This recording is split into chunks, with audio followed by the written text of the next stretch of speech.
So we're going to go ahead and get started. Hi, everyone. Welcome to episode 9 of GDerm Fresh. It's so great to see everybody coming on. This is going to be an amazing episode. And I know I say that every time because it's all true. All amazing episodes. So I'm Dr. Wendy Roberts, and I'm founder of Generational Dermatology. And what we do with Generational Dermatology is address the needs of the evolving aging breast. So how is that practically said? In practice, it's not waiting to treat something tomorrow that you can anticipate and prevent today. So let's use the cosmeceutical chemical peel example, right? The best way to address future photo damage, we know, is photoprotection, but also preventative cosmeceuticals and preventative chemical peeling, right? Let's not wait to get into the station of aging skin when we know we are all on the train going there. Even though this group is much too beautiful, we're all right, we're all there. So, and that's what we're going to talk about tonight, everybody. What to use, when do we start, and what are the best ingredients? And we're going to talk about that today with, this is really a master class. So I practice in Palm Springs, and the reason I mention it is because you all have the opportunity to come here this February, President's Day weekend, because we are planning an in-person meeting. Hopefully we'll be through all of this mess and we can all gather together in a healthy and hygienic way and just move forward together. So please, we have early bird registration, and that'll only be available to November. So please go to generationaldermatology.com and get registered and take advantage of our early bird special. Plus, there'll be a little surprise for all you Zoomers who have been with us since January of this year. We have a little surprise in registration for you. So you definitely want to take care of that. All to say is that we're still continuing the Zoom episodes. So we're going to continue to Zoom for October, November, December, and probably a little bit next year, not as frequently. Well, COVID stopped the 2021 live meeting. There really was a silver lining because we were able to really build a community and build relationships that we wouldn't have ordinarily have done with one weekend and you're done. So it's been great. So I really encourage you to go on the website and see our sponsors, look at the past episodes. I want to thank all of our sponsors tonight, the Eye Institute and Skin Medica, and all of our sponsors who've been with us for all time. If you want to order our GDerm Fresh box, which is always packed with all the goodies from our sponsor, please, again, go on the website and order that. And think of it as a delivery hall in a box. So just like in the exhibit hall in a box, just like in the exhibit hall, we're a little spoiled and we don't necessarily want everything in our box, but we take it home, right? And there's somebody who wants something in our box. So the boxes are great. And I had heard from a few people that didn't get their box. So this is important for those of you who have not received your GDerm Fresh box from a month ago or whatever. Please email me directly at executiveassistant@wendyrobertsmd.com. It's just spelled out, executive assistant at wendyrobertsmd.com. And again, I really want to thank tonight's speakers. So a few housekeeping items. We'll answer all the questions we can in the chat. So please go to the chat and ask questions through the Zoom. And I'm just going to start now with a little bit of a rapid fire. I'm obsessed with prevention, and that's why Generational Dermatology exists. So this evening with 3 renowned experts, we're going to go back in time to take care of our aging skin. And can we put up the first slide of mine that has some questions? But you can pick any question, anyone can start. So I got 4 questions here, and everybody can read them. Best cosmeceutical to start in the 2nd decade, right? We don't talk about that too much. Most underrated cosmeceutical, how to learn and what cosmeceuticals to match to procedures, and how do you sell cosmeceuticals in your practice? So anyone who wants to answer, please feel free to chime in for our faculty. And actually, we have so many experts in our audience. I'd love to hear from everyone. So, Anna, you want to start? Take a question? Sure. I feel like one of the best cosmeceuticals that's on the market that's new to us, not a retinol, not a glycolic, all those are obviously amazing, is bakuchiol. I don't know if you guys have heard of it. It does upregulate collagen production and inhibits matrix metalloproteinases and inhibits elastase. It has a lot of proven studied benefits and without irritation. So a lot of our patients that have rosacea or sensitive skin and don't want to endure the retinoid reaction for 6 weeks are loving bakuchiol. So that would be something I would recommend. As far as most underrated, I love, and I'm going to say this and get really guilty, I like silicone. I like silicone because it is a filler and a smoother and like an instant blurring of the skin. And even though people say silicone free, as long as you don't have acne, I think as for more mature skin, it makes your skin look more perfect and beautiful and hydrated. But people are worried about the environment, but it does break down to sand, water, and carbon dioxide. So it's not really as, terrifying as. So Dr. Guanche, you're talking like a topical silicone, right? Like to prevent acne and all of that? Topical silicone, I wouldn't use it for acne, but more anti-aging or smoothing features. I think people like that. As far as anti-acne, I have my own product that I launched earlier this year, and that one is for acne, but I was sort of thinking in my mind that you wanted to hear about anti-aging cosmeceuticals. So no, basically most underrated cosmeceutical. It's just an open question.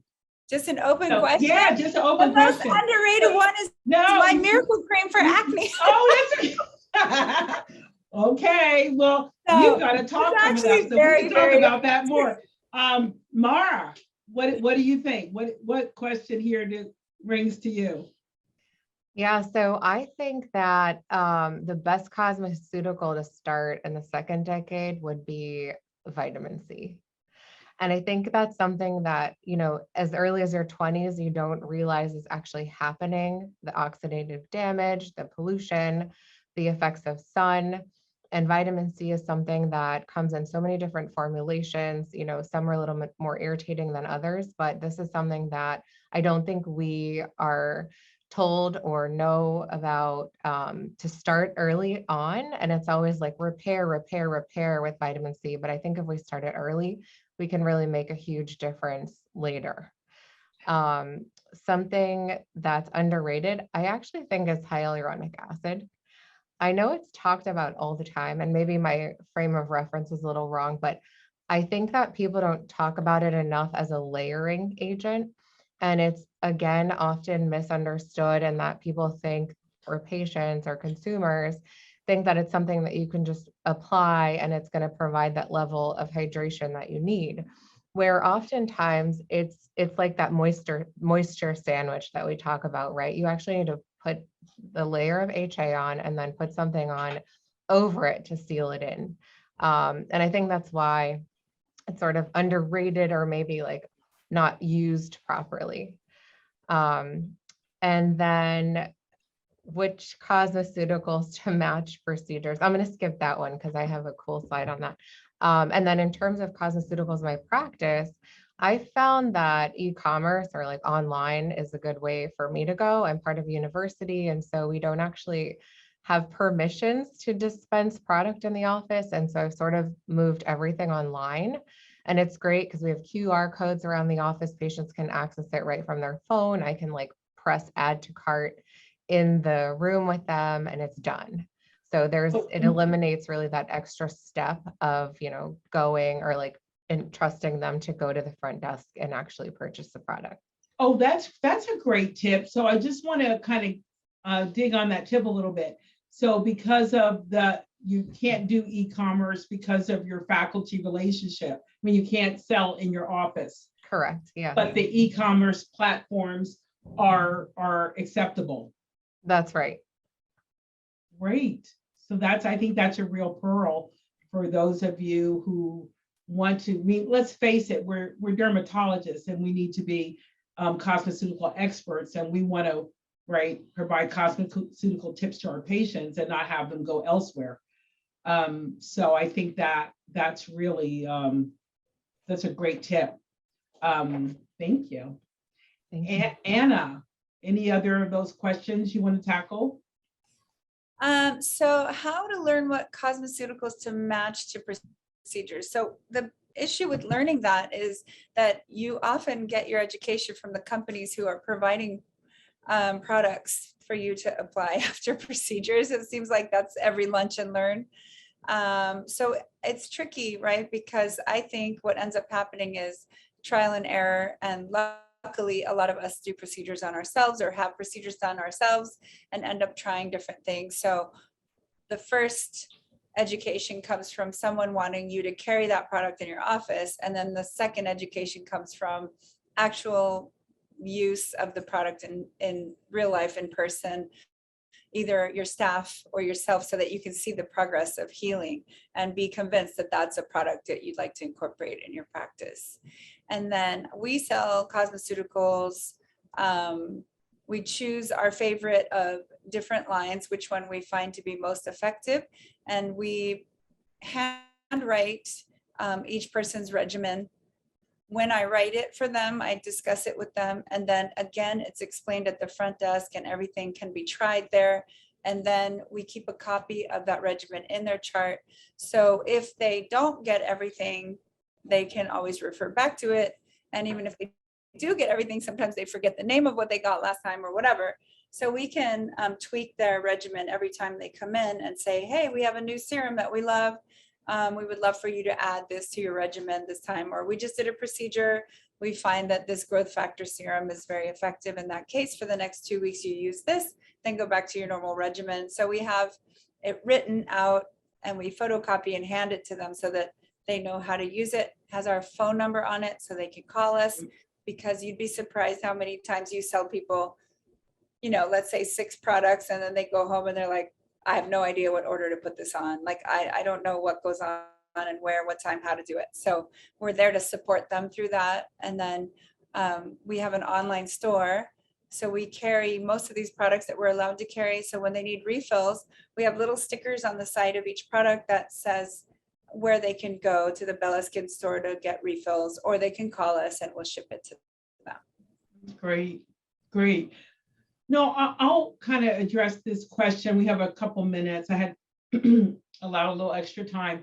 I think that as, you know, being specialists and dermatologists, it's really important to educate ourselves on cosmeceuticals. And I always, you know, I look back and wonder on how, you know, it was ever thought to be fluff stuff, because there's so much, you know, biochemistry, pharmacology, and so much science in cosmeceuticals. So I just recommend everyone really, it's a great thing to take a refresher course on. I think that cosmeceutical science is really the foundation of so much of what we do. And just like a great recipe, when you can match the right cosmeceutical to the procedure you're doing, it really takes your outcomes to another level. So we'll be doing it at Generational Dermatology this year. I'm just so passionate about this cosmeceuticals that we're going to do planning regimens. So we're going to do a lot of that. And when you're, you know, trying to build collagen, you know, what do you want to do? When you're trying to get rid of photo damage, what are you going to do? But I also want to give a shout out to my friend, Patty Ferris, who she could not be on this tonight, you know, the whole New Orleans situation. But Patty is having a meeting in November, which is, it's 1-day meeting and it's all about cosmeceuticals. So, you know, put that on your meeting radar, because that's going to be a great meeting to just learn a whole day about cosmeceuticals. And of course, our sponsors can tell us a lot about cosmeceuticals. And I know that you guys have a C product. Mara, I agree. I'm all about vitamin C. I think it is really important to start in the second decade. And I think it's probably our most underrated cosmeceutical. So my answer for 1 and 2 was vitamin C. Okay, well, thanks everyone for that rapid fire. And we're going to start with our first speaker, who I'm so thrilled to have today, and welcome to the GDerm family, Dr. Weinstein-Velez, who is a board certified dermatologist. She's Princeton educated and Cleveland Clinic trained.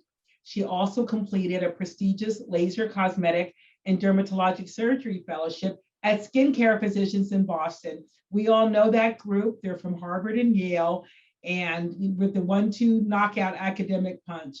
So she is currently a member of the dermatology department at University of Rochester Medical Center. And Dr. Weinstein-Velez has received numerous awards and achievements with the Women's Dermatologic Society, and most recently was selected to be a part of the ASDS Future Leaders Network. And yes, she is. So welcome to GDerm, and you're going to speak today about stress in the skin. Can't wait to hear it. Wonderful. Thank you so much, Wendy. I'm so excited to be here. I'm going to start sharing my screen so you can all enjoy the slides. Here we go.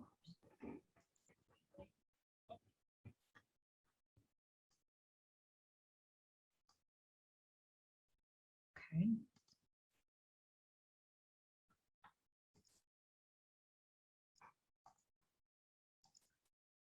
All right.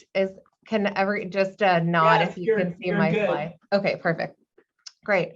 Well, thank you so much for inviting me to speak here. It's really an honor, and I'm so excited to share some information with you all. I'll be talking about stress and the skin and introduce you to some ingredients that combat the effects of stress on the skin.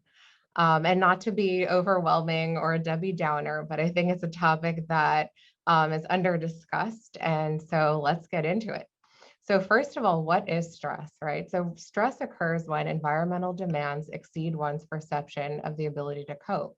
So, that's a pretty, thought-provoking definition, but in my mind, I like to say it's just being so overwhelmed that you're unable to cope with the mental or emotional pressure of, the world around you. And I think that at this time, we've all sort of been subject to this. So hopefully this lecture is relevant.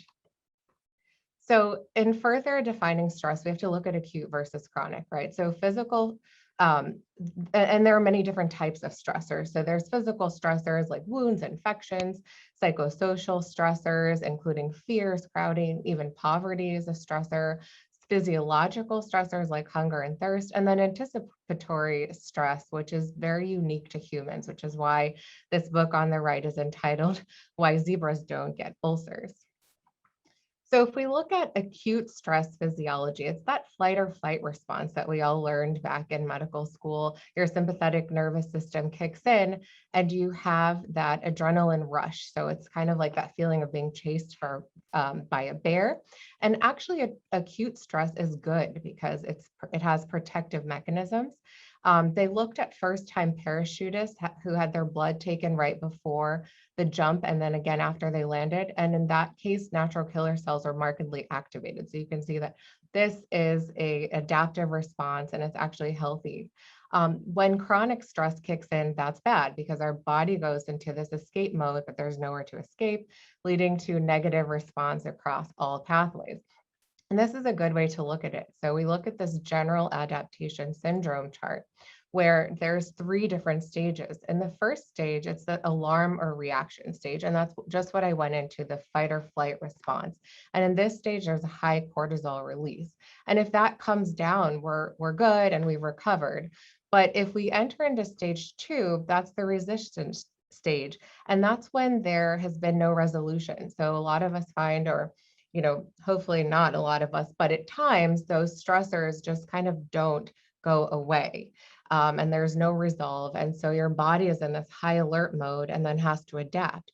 And so what happens is you have these persistent low levels of cortisol being emitted. And that's really when stress affects the skin and when it takes a toll on your body. And then number 3 is the exhaustion stage. So that's when we're chronically stressed. Physically, we have burnout or fatigue. Our immune system is lowered, and there are plenty of studies showing that even it can affect, this chronic stress can affect conditions like cancer. And so just to reiterate, those persistently elevated levels of cortisol in that second resistance stage can destroy our cellular matrix, break down collagen bonds, and cause accelerated aging. And no other organ feels stress as keenly as the skin. So as you remember, stress begins with release of hormones in the HPA axis of the brain, but skin is the only other organ that contains an identical HPA-like axis. So just like the brain, skin under emotional or physical stressors, like this chart on the right, where you see the skin is exposed to physical stressors in the form of UVA and UVB, these stress hormones are upregulated, and they're listed here for your reference, but you can see how they're markedly elevated on the skin when stressed with UV. So the impact of stress on skin is more significant than we even understand or even that we discuss. And to simplify it, we can really divide it into these 3 pathways. So stress affects our nerves and neuropeptides, leading to increased sebum production, oil gland hypertrophy. This is when you see that acne-prone skin, oily skin, clogged pores. The second pathway involves catecholamines and noradrenaline release. These are pro-inflammatory cytokines that also affect our barrier and induce oxidative damage. And this is where we see dryness, skin sensitivity, redness, and irritation. And the third pathway is what we just discussed, being cortisol. So when cortisol is released, it leads to the degradation of collagen, skin thinning, and accelerated cellular aging. So hopefully these pathways are not new to you, but when looked at it this way, it really shows that stress has a significant impact on the skin. And the impact of stress has been well validated by 2 decades of clinical work. So not to go into all of the studies, but you can see here that neurogenic stress induces inflammation on the skin. We know that stress increases sebum production and can help lead to, or not help, but accelerate the signs of aging. So here are those for your reference. Yet despite all of this knowledge, nothing in the cosmeceutical world has been providing an effective solution to address all of these pathways. We know that a lot of formulations address the anti-inflammatory pathway listed in the middle, but nothing really addresses all of the pathways. And if you know something that does, please chime in. So I'm going to talk about these 3 ingredients that have shown to have a powerful effect in reversing the effects of stress on the skin across the 3 pathways. And hopefully, I know CBD or some of these are not new, but we'll delve a little bit deeper into what exactly they do. So the first cosmeceutical ingredient we're going to look at is marine microalgae. Really beautiful green plant. Marine microalgae has been clinically tested to dial down stress-driven sensitivity. And so this is your anti-inflammatory ingredient. It moderates neuroinflammation on the skin, reducing interleukin 1A, a pro-inflammatory cytokine, NGF release, and also this TRPV1 stimulation, which I'll talk about a little bit more. The effect is that it decreases stress-driven dryness, redness, and sensitivity. So in vitro assays were done, and they looked at cells treated with micromarine algae or dexamethasone for 2 hours. As we know, dexamethasone is a potent anti-inflammatory agent, so we would hope that the micromarine algae had a similar effect. And in fact, it did. It showed that the micromarine algae significantly reduced the release of pro-inflammatory mediators, such as interleukin 1A, with an effect just as strong as dexamethasone. And so it's really nice to have something else to use that's not actually a steroid, because of course we don't want to be using steroids consistently on the skin. An additional in vitro test was studied looking at the reduction of NGF release when cells were treated with micromarine algae. and dexamethasone. Again, it was a similar assay, and it did show that the micromarine algae reduced the release of NGF in a pro-inflammatory state. So it is having that same effect as a corticosteroid. And this is one of my favorite studies, actually. It's a clinical study looking at the effect of marine microalgae on capsaicin. So this is done on the skin, looking at a skin sensitivity reduction when capsaicin was applied. So capsaicin, many of you might know, is the main component in chili peppers, and it provokes irritation and discomfort, and also binds to that protein, which I mentioned was TRPV1, releasing inflammatory neuropeptides in the skin and thus causing skin sensitivity. So 64 patients were with sensitive skin were told to apply capsaicin to the nasal crease. And this was in an attempt to sort of gauge their threshold of how much capsaicin could they tolerate. They then would apply the marine microalgae cream twice a day, containing 3% of the algae versus placebo for 28 days. And on day 14 and 18, the capsaicin sort of protocol was repeated. And so these patients were able to tolerate more than previous. And so the results showed that the patients who used the marine microalgae were, like I mentioned, able to tolerate a higher threshold of capsaicin, showing that the ingredient really did lead to a reduction in inflammation, allowing the skin to be sensitized and sort of tolerate a more inflammation evoking ingredient. So hopefully that was clear, but essentially the ingredient micromarine algae was shown to reduce skin sensitivity when tested with a topical like capsaicin. So I just found this fascinating. So I did a quick search, and I didn't find very many products with marine microalgae. This one called Mara Universal Face Oil is not my own, but it was an inspiration. So maybe one day I'll be showing you one of my own products. I might use a name similar. And so this is really, I mean, the options are limited here. So delving into CBD, you know, most of you have heard at this point, it's sort of a hot ingredient in cosmeceuticals. And there have been some pretty solid preclinical studies, and there's a few existing clinical trials that support the role of CBD on the skin, but I think a lot of the research still is up in the air. We know that the skin has its own endocannabinoid system, and that CBD, however, doesn't necessarily have receptors on the skin, but it may have a role in decreasing activity of T helper cells, interferon gamma, and keratinocytes.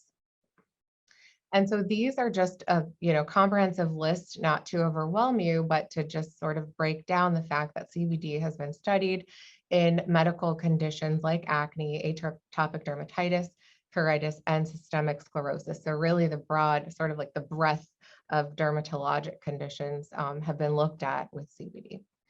In terms of combating the effects of stress on the skin, we know from some of these studies that CBD has serostatic effects, so it will reduce serum production, and it also reduces inflammation by reducing erythema. And this, if you remember that chart I showed you at the beginning, works on that nerves and neuropeptide pathway to combat increased sebum production and oil gland hypertrophy in stressed out skin. It's questionable as to whether CBD has potent antioxidant effects or antibacterial effects, but it's been thrown out there in some of the data. And I think this is being looked into a little more closely. So the last ingredient is Indian wild indigo. It's beautiful purple flower. And so this is probably the most exciting cosmeceutical ingredient because it has been shown to reduce stress-driven signs of aging. So when we think about something that really has that anti-aging effect on cortisol and collagen degradation, we think about wild indigo extract. It does inhibit the production of cortisol on the skin, and I'll show you some of those studies. So again, in vitro assays were done looking at wild indigo extract. And I'm not going to go in depth into the protocols, but just to show you that there was a 70% cortisol production inhibition when wild indigo extract was combined with cells that were induced to stimulate cortisol. In addition, this is very interesting, it also stimulated a calming neuropeptide called beta, well, we all know beta endorphin. So it increased beta endorphin production, which is something that's a little bit surprising, but also really great to know as a cosmeceutical ingredient. And then lastly, it activated anti-stress proteins. And so this is pretty significant. It's sort of a catch-all, working on the cortisol, helping to increase endorphins on the skin, and also those anti-stress proteins. Clinically, a study was done looking at wild indigo extract, where patients were told to apply it twice a day to their skin. And at the end of the study, it was just a month, so clearly, more robust data is needed. But in this study alone, using colorimetry, we could see that there was an improvement in skin luminosity on days 14 and 28, in addition to an improvement in skin redness, and then visible benefits on photography, as you can see here on the right, including a reduction in fine lines and wrinkles, firmer skin, and reduction under ice circles. And again, the products with wild indigo extract are limited, but Marmer Medical, so Dr. Ellen Marmer out of New York, sort of caught on to the ingredient, and she has some products in her line. In fact, I believe all of them have this ingredient in it as part of their patented sort of ingredient recipe. And then a product by Loom, this company is a relatively new out of the UK, has wild indigo extract in it. And then I just found, Tatcha with, this is supposed to be an eczema cream and then an eye cream. So very limited. And there's probably more, but not enough to really say that they're out there. And that's where this triserine complex comes in. So triserine is an ingredient combination with wild indigo, micromarine algae, and CBD that has been tested to dial down stress across all pathways, which is significant. So it was developed by a psychodermatologist, actually in Rochester. And I'm really excited about this formulation because, as I've discussed, it's really important to address all of the effects of stress on the skin. And if we could have one product that really did that efficiently, it'd be a game changer, I think, for our patients, especially in this pandemic type climate. And so in conclusion, we as dermatologists evaluate the effects of stress on the skin every day. We have a unique opportunity to educate our patients on how these ingredients really do matter, what they use. As Wendy was saying at the very beginning, we are, tasked with educating our patients on the different mechanisms of ingredients that we recommend them to use on their face. And they can really play an important role in overall skin health. And then I think on sort of a separate note, we need to, or kind of have a responsibility to encourage patients to pay attention to their mental health. And this is a great way to bring it to the forefront. I have some background training in psychology, and so this is really near and dear to my heart. And sort of when we tap into these factors, when we talk to patients, it can be almost therapeutic and healing for them. And so just don't underestimate our sort of power as physicians to be able to do that. And then, of course, more robust clinical data is needed, as always. And I'm looking forward to seeing what the future holds. Thank you so much for your attention. Thank you, Mara. That was amazing. I think we're all in agreement on that. And really sounds like, the next hot thing in terms of skincare and skin products. So I love that you brought this to GDerm Fresh, and it was such an amazing idea. I couldn't wait to hear the talk, and you did not disappoint. So I know this Come On group, I know everybody's got some questions, and you can unmute and ask too. I know we said in the chat, but if somebody just has a question, hi Eva, I know I see you there. Hi. If you anyone who wants to ask a question, I'm interested in it with you mentioned atopic dermatitis. What is your feeling about that, and children and adult, that kind of whole? In terms of the wild indigo extract ingredient? Yes. Yeah, I mean, I think that we have a long way to go.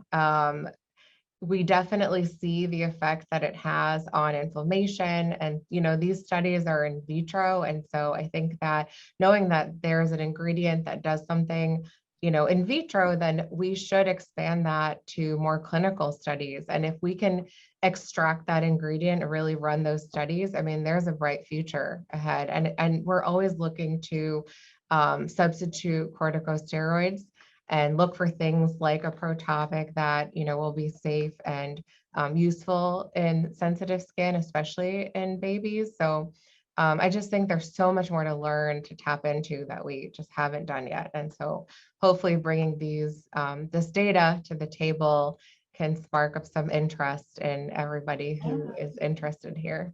Yes. Oh, we have a comment from Ingrid. Ingrid, do you want to speak about it?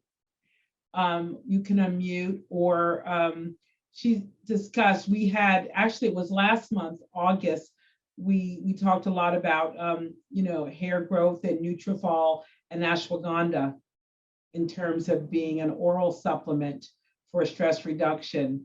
And Ingrid, I'm kind of speaking for you, but did you want to comment to that or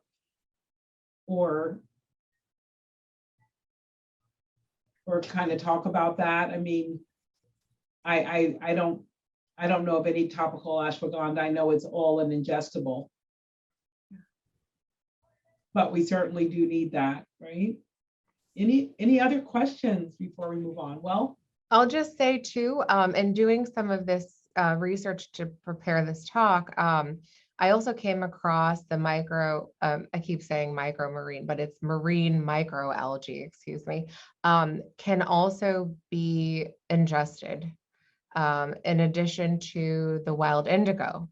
And so I think there's a lot of crossover in, their topical formulations versus the ingestible. Again, just more things for us to delve further into.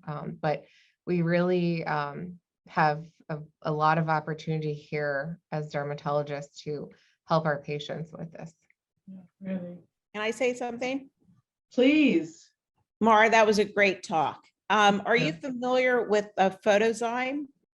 The product, that company, they use 3 microalgae enzymes in their products that work as eczemers to help cut out abnormal DNA cross-linking in the cells. So it's a reparative line that has kind of undergone a whole lot of names. I think in the very beginning, maybe 15 years ago, it was Remergent as the single product that then got into the hands of Estee Lauder, and the FDA said, no, you can't, blah, blah, blah, blah. Anyway, it's reinvented, and the line is called Photozyme, and very impressed with it. They have a body lotion, they have a facial product, they have a product that's mixed with a 0.05% retinol, as well as a C and an E. But very exciting, because not everybody can tolerate, as we know, retinols or retinoids. And so there are other ways to skin the cat. So I think this microalgae is very exciting. Yes, absolutely. Thank you for that. No, I have not heard of that, so I'll definitely take a look. Thank you. Would we all agree that we think we've seen during this COVID pandemic more skin stress connection? I'm just interested in what everybody, Diane, I see you nodding up there. You nodding. I mean, it's just not our imagination, right? We're seeing more of it. And hair loss, tons. Yes. Yeah. Yeah, a lot of shedding and a lot of stress related, seborrheic dermatitis flaring up and acne, all that. And so obviously just an overall, patients are coming back now and they look like they've aged more than just a year, so there's a lot of undefinable symptoms of stress, almost like a thinning, crepiness of the skin, and a loss of tone. So yeah, there's definitely a stress-related sort of fatigue on people's faces. Isn't that the truth? I know I've been looking in the mirror because you see your patients you haven't seen in a year, they're like they've I aged have it too. right? It's like, what happened? And So perioral do we need to dermatitis. add that to our from- services? Yeah. Yeah. Perioral Skin stress dermatitis. management? Yes. Might we need to add that to what we do? Well, also, from, even the food people, the supplements, the intermittent fasting, I think people were eating a lot of sugar when they were at home. Like every day was a snow day. I mean, I know I was baking for a couple months with sugar and then I'm like, I got to stop this. And so now I'm baking with monk fruit, but I think people went a little crazy. Yeah.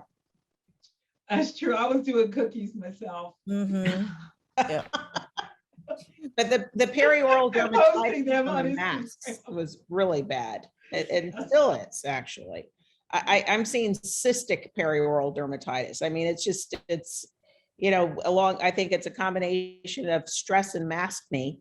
And it's hard. It's hard to Mhm. treat. So just so interesting. So Eva, what do you use for that cystic perioral? I'm just curious. What do you use? You're Yeah, a well, master. I have a low threshold for drug use. I'm just teasing. I will put people on antibiotics and I will do low dose. I mean, I don't think it's about, bacterium per se. I think that it's the inflammation that's being caused. So I find that the low dose minocycline is my favorite for that condition, along with getting a good comprehensive topical regimen Yeah. for that person. What do you like for your topicals? I like Soolantra. Even the generic ivermectin, I've been very happy with. Another topical, either it works like a charm or it doesn't do anything, but Axone can work nicely for people. I also will use usually a milder retinoid, at night if they can manage that 3 to maybe 4 nights a week, blend it into like a CeraVe PM lotion, which I find very calming and soothing and affordable, with the niacinamide for a lot of patients. So, a lot of people, it's hit or miss. I like, if they're not sulfur allergic, I love sulfur topical. Sulfur, I think, is underrated. I think it's one of the greatest drugs in the world. Underrated cosmeceutical. It's an underrated, but sulfur Mhm. can work nicely for these people. And now that CeraVe has made a wonderful ceramide benzoyl peroxide cleansing preparation, I think more people who thought they couldn't use benzoyl peroxides can use them, intermittently. So it's really a village approach, Wendy, to, Yes. we're checking people's Ds and we're checking zincs and, Mhm. we're making Ooh, sure you're that. going into your Yeah, no. November talk now. Watch out. Nope. With our nutrition. That was great. Thank you. Yeah. Thank you, everybody, for that great discussion. So we're going to go now, and Mara, again, love the talk. We're going to move from cosmeceuticals to chemical peeling, and we've got no better person to talk about it. I'm so excited about him being here, and that is the epic Dr. Peter Rouland, who's a board-certified dermatologist and dermatologic surgeon, specializing in chemical peels, but specializing is really not the word for it. He is a trailblazer in chemical peeling. And Dr. Rouland practices in Chula Vista in our California, right out here in Southern California. He's clinical faculty at UC San Diego School of Medicine and co-founder of the Chemical Peel Society. And if this is a meeting, if you're into chemical peeling, it's a must go. It occurs before the academy. And I'm going to stop talking and let him talk about his mastery of chemical peeling. Welcome back to GDerm, Peter. Let me share. Well, thank you for inviting me to talk to you guys about my favorite subject in the world, chemical peels. Can you see the screen? Is it all right? Yes, you're great. Okay. Dr. Brody, I mean, Obaji himself, I've had so many people to influence me over the past decades on peels. So I owe a lot of these doctors a sense of gratitude. Um, peels for laser practice. This is my lecture I gave to Mass General for their upcoming controversies, whatever they have every year. So uh, so bear with me. There are two big articles that came out recently in JAD, and these are the basic chemical peelings and the advanced chemical peels. So go back to your August 19 blue journals and read these two good articles. It covers a lot of stuff. Before doing a peel, you have to evaluate it. You have to know like what are you treating? Is it a lentigo? Is it seborrheic keratosis? Is it wrinkles or laxity? So there's a lot of things that people have to just evaluate before you choose whether to use electrosurgery, freezing, lasers, chemical peels, surgery, right? You have to like know your tools and how to use them. I think acne scars are people are undertrained in our residencies and how to treat acne scars. That's a big part of my practice now. And I'm going to share some little tips for that with chemical peels. And of course, how to peel skin of color on a regular basis.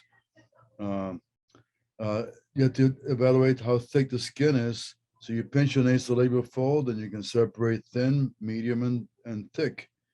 The thicker that is, the more oil glands and more dermis. So you're going to be richer in a nasal structure. So that person can be peeled with stronger chemicals. That first lady with a very thin nasolabial fold, I mean, you can't go beyond a 10 or 20% TCA with that lady without giving her some significant redness and persistent redness. And then for thin skin, the neck, the arms, the face, the chest sometimes, be more careful. That's why I like devices or superficial peels for arms, neck, and some parts of the face like eyelids. So don't go too deep with chemical peels. Again, the same thing with lasers. I mean, go more erbium-like or IPL-like when the skin is thinner. Don't be aggressive. Be aggressive when you have to be, but don't be if you don't have to be. For chemical peels, preparing the skin is more important than with lasers. We want to thin the stratum corneum with alpha hydroxys and retinoids, but stop as soon as you do that. Don't cause peeling and redness up to the day of peeling. Stop 4 to 5 days before and just use CeraVe or some sort of barrier cream. I want the skin to be soft with a thin stratum corneum, but not retinized. Learn how to use sunscreens, obviously. Get the skin ready with HQs for afterwards. And then begin antiviral treatments the day before and keep on for 10 days so the skin is epithelialized. Intra and post-op care for peels. Always consider analgesics, sedatives, and nerve blocks, especially for medium or deep peels. I like Ambien, and you can give it Xanax 1 milligram in addition to that, and you get a great effect of relaxing and some amnesia when you do that combination. I like Zimmer. I like cold water compresses. There's nothing like that. I give immediately Tylenol and Motrin after my peel. Post-op can be super easy, like aloe vera or elastin afterwards. And then, of course, Aquaphor CeraVe for anything that gets too dry. Learn to see patients soon after you peel until you learn to recognize skin changes or do telemedicine. Safe chemical peeling begins with recognizing endpoints. It's not as simple as saying I'm going to do a TCA peel or a Jessner's. You can get a medium depth peel with a Jessner's and the skin is retinized. And that's sometimes done on purpose. I'll retinize somebody, put them on Accutane, and do a Jessner's and get a better peel. Or you can put multiple layers, rub harder. So what you want to learn how to achieve is know your problem, and then get a right endpoint for that problem. That's what I'm saying. You classify peels by how deep you go. So very superficial is like salicylic, 10 and 20%. You're basically burning stratum corneum and some epidermis, 20, 50 microns. I love salicylic peels. I do them all day long. Superficial peels will get through the epidermis, it's almost 100 microns. The Jessners, the VI peel, they're wonderful. I mean, the Jessners is just a bottle. The VI peel gives you a whole kit. So it's easy to use in your office. Superficial to medium peels gets to the papillary dermis. So Jessners on retinized skin or Jessners plus 15, 20% TCA, multiple coats. The medium depth is down to papillary or medial reticular dermis, like 200 microns. Jessners plus 35% TCA, the blue peels, or like the Brodies, a dry CO2 ice, dry ice, plus 35% TCA.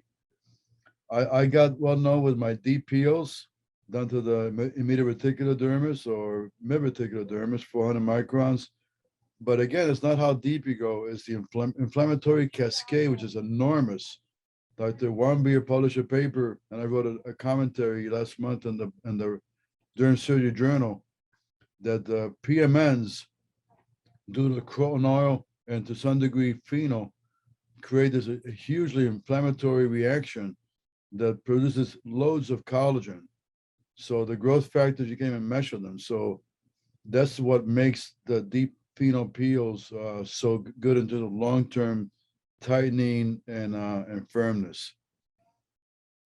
Okay, the very superficial peels like salicylic, the sebolytic, amidolytic, they inhibit tyrosinase, they're anti-inflammatory, they're antiseptic. You can't ask for a better agent for your typical acne or melasma patient with PIH. I mean, everybody has something like that, or for your pores. It complements anything you do. It can be done weekly. It takes 30 seconds to a minute. It creates a pseudofrost. You can wipe it off. That's why it's called pseudofrost. And it doesn't usually peel. So who does salicylic acid peels in their office? Raise your hand. Wendy? Anybody else? Okay, it's a nice practice builder. You do? Good. It's a practice builder. You'll like it. I'm going to show you a real simple case here, a video of this skin type 5 Mexican Chinese lady, my favorite nurse. I get a 2x2 or 4x4, fold it up, wet it with salicylic, and just lay it on. Start in the periphery, and then go centrally. And you get that pseudofrost, and this gets frosty and just dries out pimples. It improves your pores. People feel like, they're getting TLC in the office. So that's the salicylic peel. Okay, superficial peels like Jessner's, or let's say the VI peel. It's 14% salicylic and resveratrol and lactic acid. It gives you a 1 to 2 plus frost, a real frost, and it gives you a pink background. The skin peels with flakes, not brown, unless you have the skin is retinized, and it's great for acne. There's active acne scars and melasma.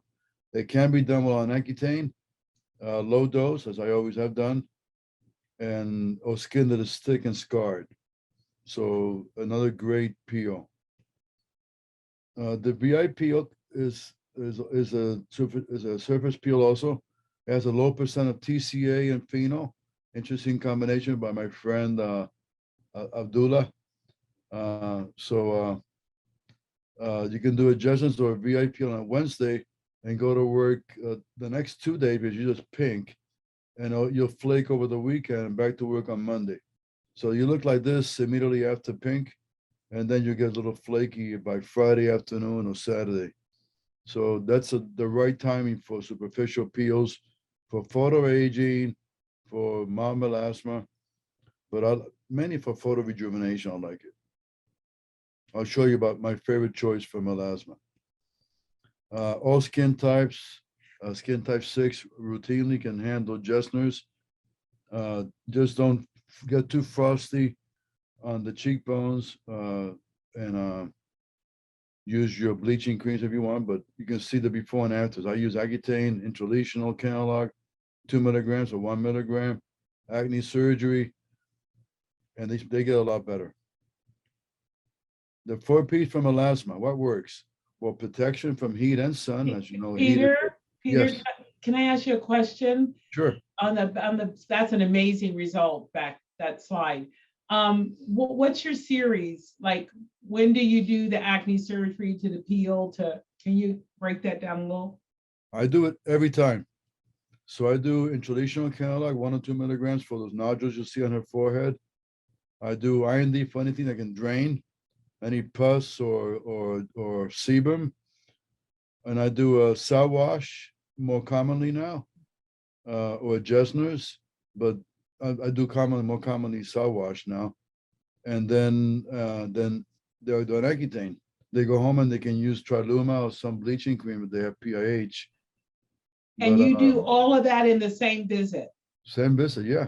Okay, so that's a real pearl. Like, they're on Accutane and Yeah. you're doing all these other things as well. Yeah, even V-beam, if they had like their fair skin, I would do V-beam for red acne marks and then a cell wash right over it. And you do the intralesionals. I mean, you're doing this to all different lesions at all stages, intralesional acne surgery for some, Yes. and then peeling the whole face. Yeah, and they get so quick. I mean, they get the patient loyalty is great because the mothers see results right away. You can judge how sensitive patients are. You can't always do everything you want, or just do the ones that are most important because it is sensitive. But the intralesional is great and it pays well. I mean, this is a practice builder. Oh yeah. It built everything without even marketing. I have my budget for marketing is this much. There. Okay, melasma. Protection from heat. So I mean, so the hot yoga people are in trouble. Products, you can name them all. The pill, I love tranexamic acid. They have a pill twice a day for 3 months. Sometimes my daughter likes twice a year. The peels are not curative, no lasers curative. So I do salicylic with or without mandelic, the buffer glycolic, and then I'm gonna explain my favorite, the last one, the 8% hydroquinone retinol peel. It's a new version of Cosmelan. Cosmelan is 12% hydroquinone with tretinoin. This is 8% with retinol. You like it better. So here's a typical melasma patient that goes through salicylic, a Kligman type cream and regimen. They do well. They do well, and they did, but it comes back. So that's melasma, right? This Red Peel Enlightened, the peel is like putting peanut butter on someone's face. It's that easy. It's a hydroquinone, 8%, retinol, 3%, salicylic, kojic, albutin, niacinamide, everything you want, right? So you put it on like this. Here's a video. Show this. Look at this. It's like peanut butter. We apply with a tongue blade and then I use our fingers for the rest of it. It becomes more sticky like a glue. So it's just creamy initially and then it just becomes sticky. And they leave it on for 10 hours. And that's it. It doesn't burn at all. So anyone can do this. I get tired of my MA does it actually. I just stand there talking to the patient. And this is the patient there afterwards, right? Show this, look at this. That's the patient. So this is the regimen. You do the mask, right? They wash their face 10 hours later with just warm water. You start using your retinol and your hydroquinone twice a day for the next 4 weeks. And then a sunblock, a cleanser, and a little calming cream that has silver moist or cortisone, hydrocortisone. And then I like to put them on tranexamic acid while they're going through this. And I may wait till November, October to do that at this point in the year. But the results are consistently good. I mean, these are not These are typical patients under the eyes for periorbital hyperpigmentation, dark circles under the eyes, all skin types. There's very little risk. Okay, any questions on that before I jump to medium? Okay, medium depth peels. Learn to do them by doing spot TCA on flat AKs. That's how you learn how to do chemical peels. You do actinic keratoses with 50% TCA, or like I do, I mix my phenol formulas and I use them on the AKs. You can do Jessner's or dry eyes plus 20% or 35% TCA. I recommend doing the 20% TCA and do more coats, go slower. The blue dye assisted TCAs, the blue peel or the Nuzio has a controlled depth peel. They're either going to be just add dye to the TCA, and they're going to be 20 and 26% TCAs at the end. And it compares with erbium or low fluid CO2 fractional. You can overlap TCA with fractional CO2 or microneedling. So you can combine these things all over the world. They're combining chemical peels and laser peels. So this is the tip for learning how to do peels with an actinic keratoses. You see the flat AKs. You get them frosty with TCA or Croton oil phenol formulas. They get brown. They dry out. They flake off like this, and then they heal. They get super soft, super smooth, and they line completely later on.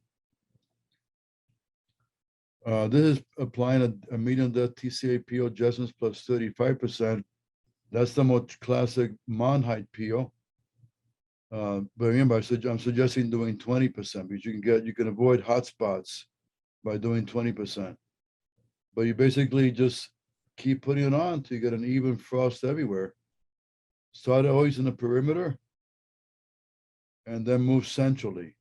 You have better control of your peel if you start on the outside and then move in the middle. This is the blue peel. You can see how you mix it over here by adding everything in a little bowl over here. You just put it in the bowl. You put little 8 pumps or 4 pumps, and you put 30% TCA in there. You mix it, and you can do the Obagi talked about the epidermal peels, the papillary dermis peel with the epidermal sliding. So the deeper you go, the less you see pink in the background. You start seeing more of a white, blue color. And you're getting deeper down to papillary dermis. Once you obliterate all the capillaries in the papillary dermis, you're going to get a completely blue color.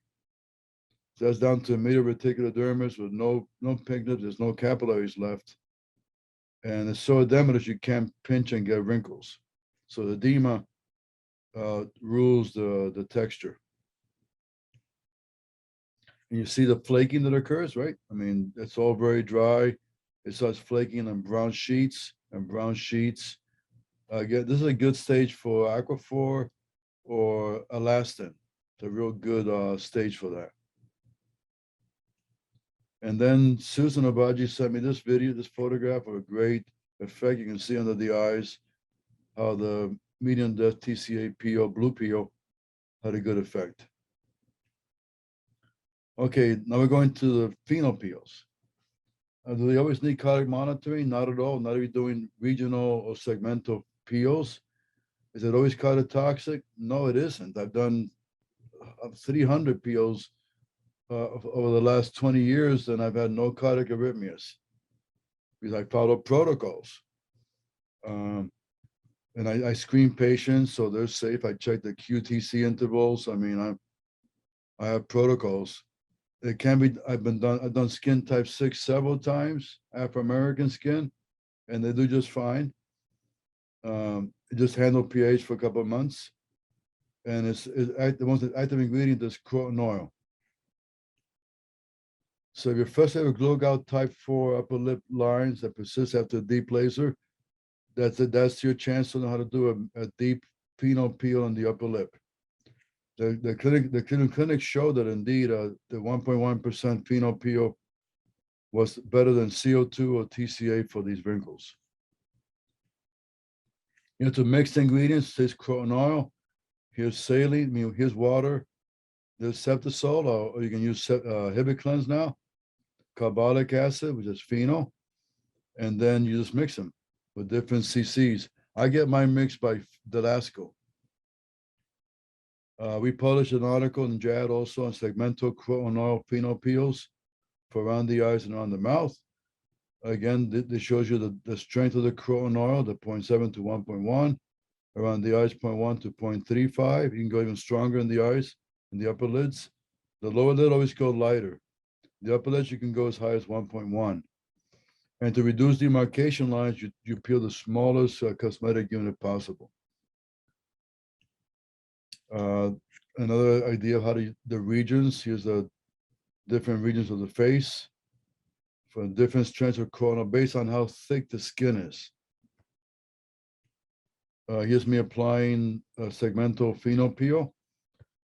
I already blocked her lip with lidocaine and then septocaine.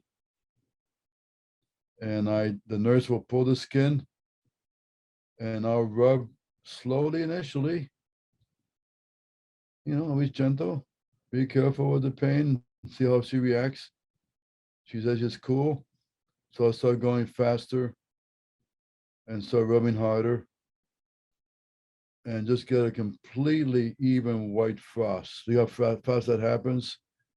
The frost of a phenol peel is beautiful compared to TCA. Just make sure you get a completely even frost. I have a little formula I use that has glycerin and olive oil. That's my favorite formula. So you can do upper lip. Upper lip is all day long if you want to do those. Okay. And then you can actually invert the upper lip by applying just the lip line, the body of the lip alone, with the same formula. And we published that in the JAD also. Augmentation and inversion of lips without injections by peeling just the pink part of the lip up to the vermilion border. You can see the increased dimension, due to fibroplasia. As you get fibroplasia from the phenol peel. And here's a video of me doing that for a lady. You just go, I already did her upper lip, so I'm not doing the lip itself. Down to the wet line. And just, that's it. You can do skin type 6. So, you know, we did a lady in India and she had skin type 6.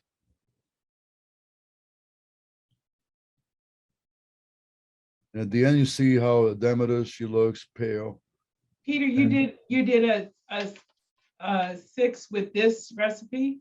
Yeah, just the on the lip itself, just the lip, the body of the lip. And it's safe. Wow. So you see this lady, the photo on the right, you can do this is a Jessner's TCA, and then we did the upper lip phenol, just did the margin of the lip, and then did TCA down here as well. So that's how you're better off not getting demarcation lines from the phenol in the mouth. So just do the upper lip, do the lip line, do the lip itself, and then do TCA or laser for the rest of the face. You can feather over here. You can see how you feather the skin over here. Okay.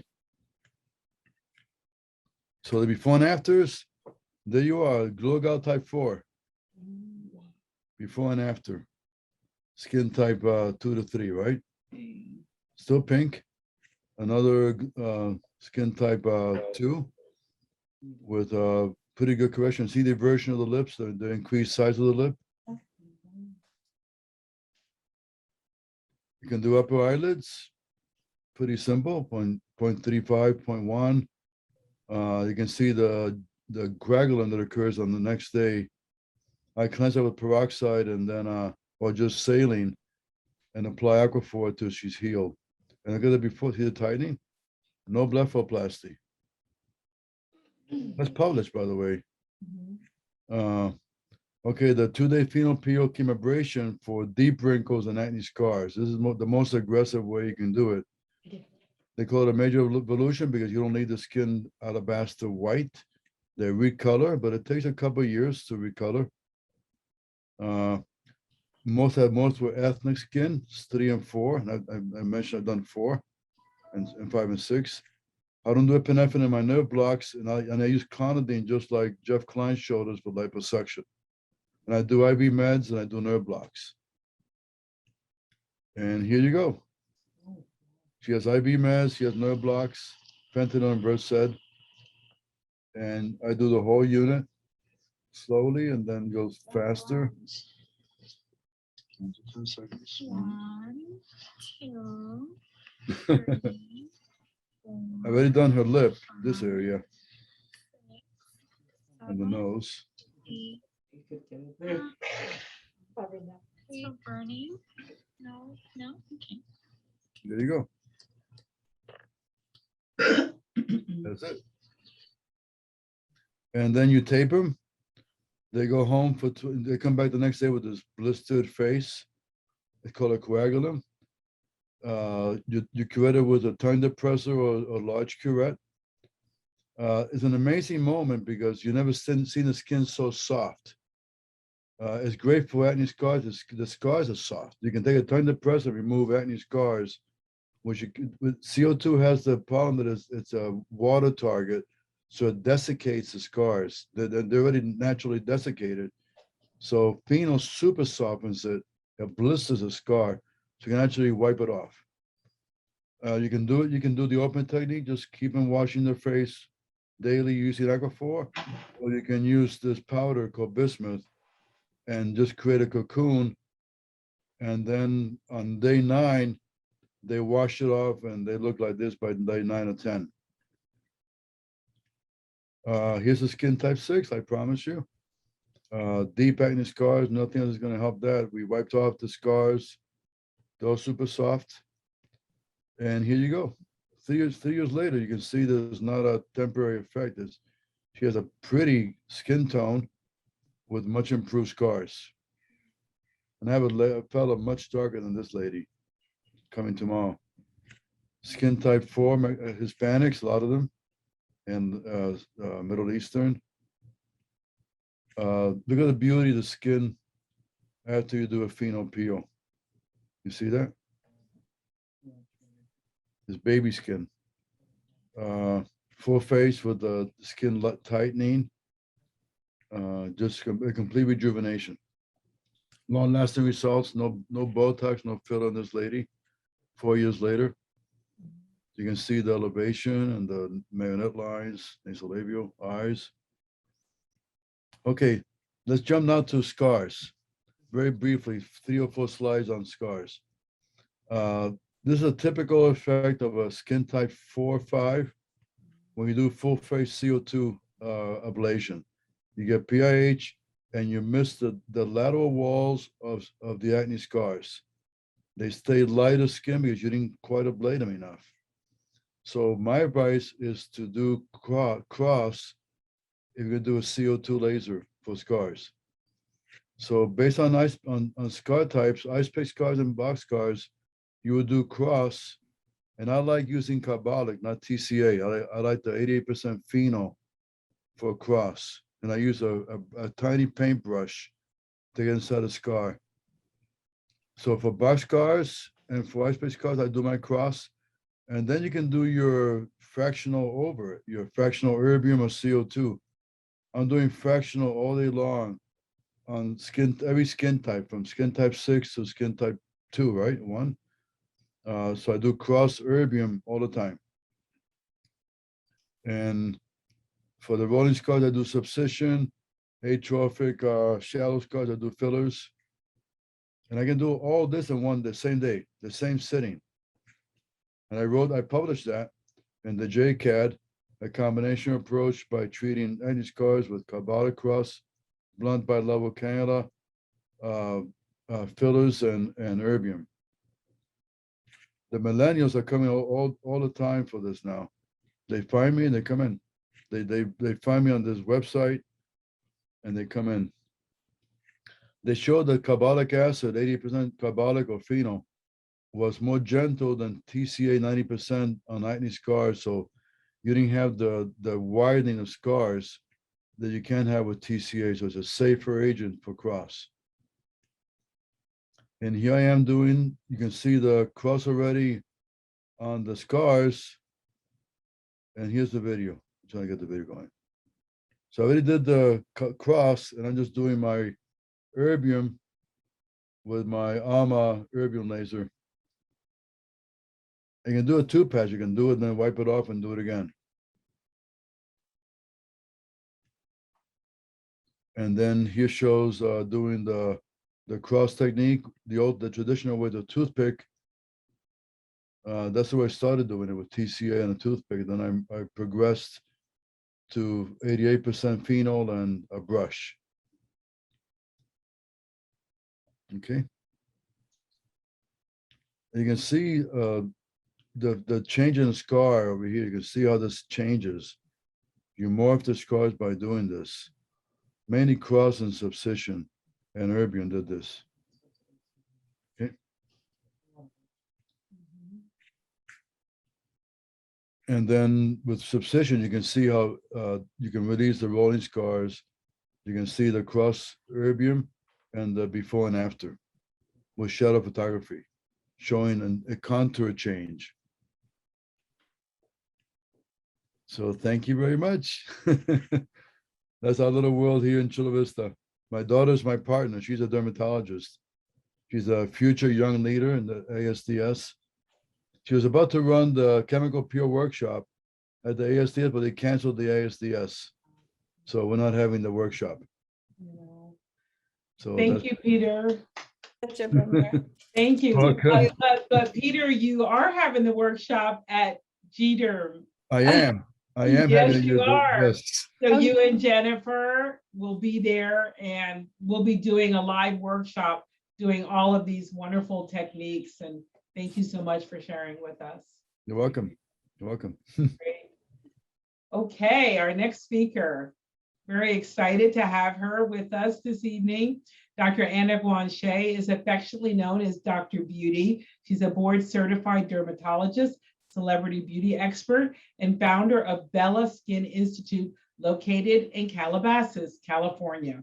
She specializes in cosmetic dermatology, anti-aging, and beauty enhancements. She's been in private practice, but she's also a member of the dermatology staff at UCLA.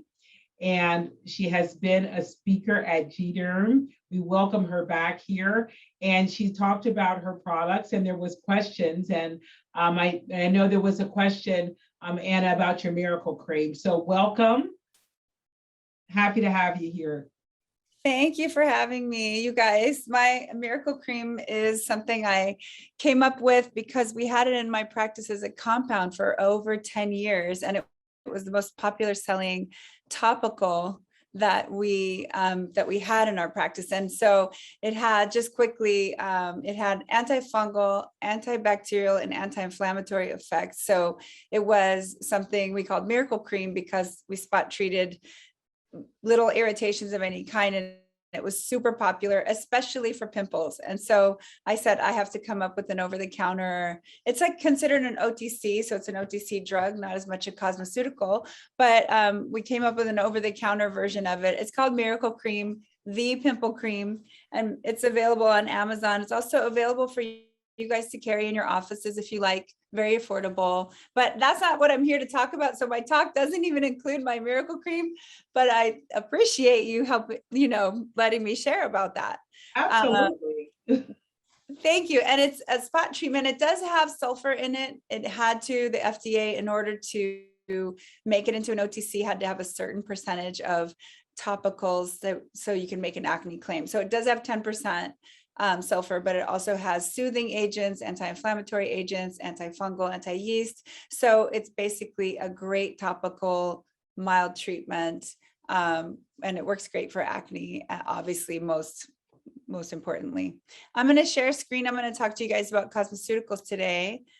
And let me see, hold on before I share. Let me get my talk up. This one.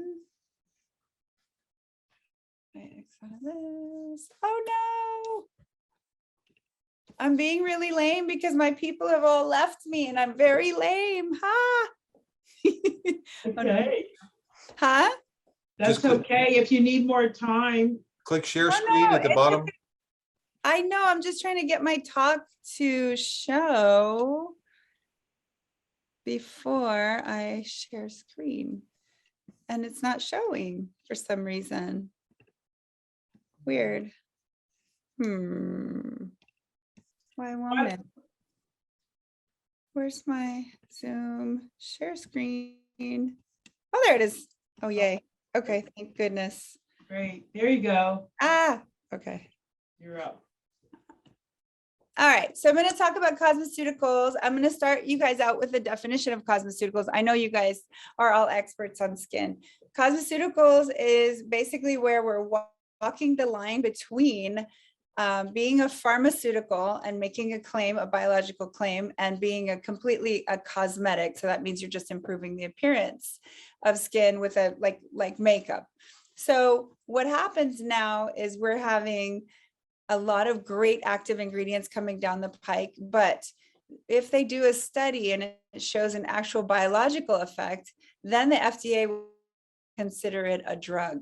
And then they won't be able to really provide it in a topical formulation that's over the counter. And as you know, drugs are really hard to bring to market, very expensive, and then they would be requiring a prescription.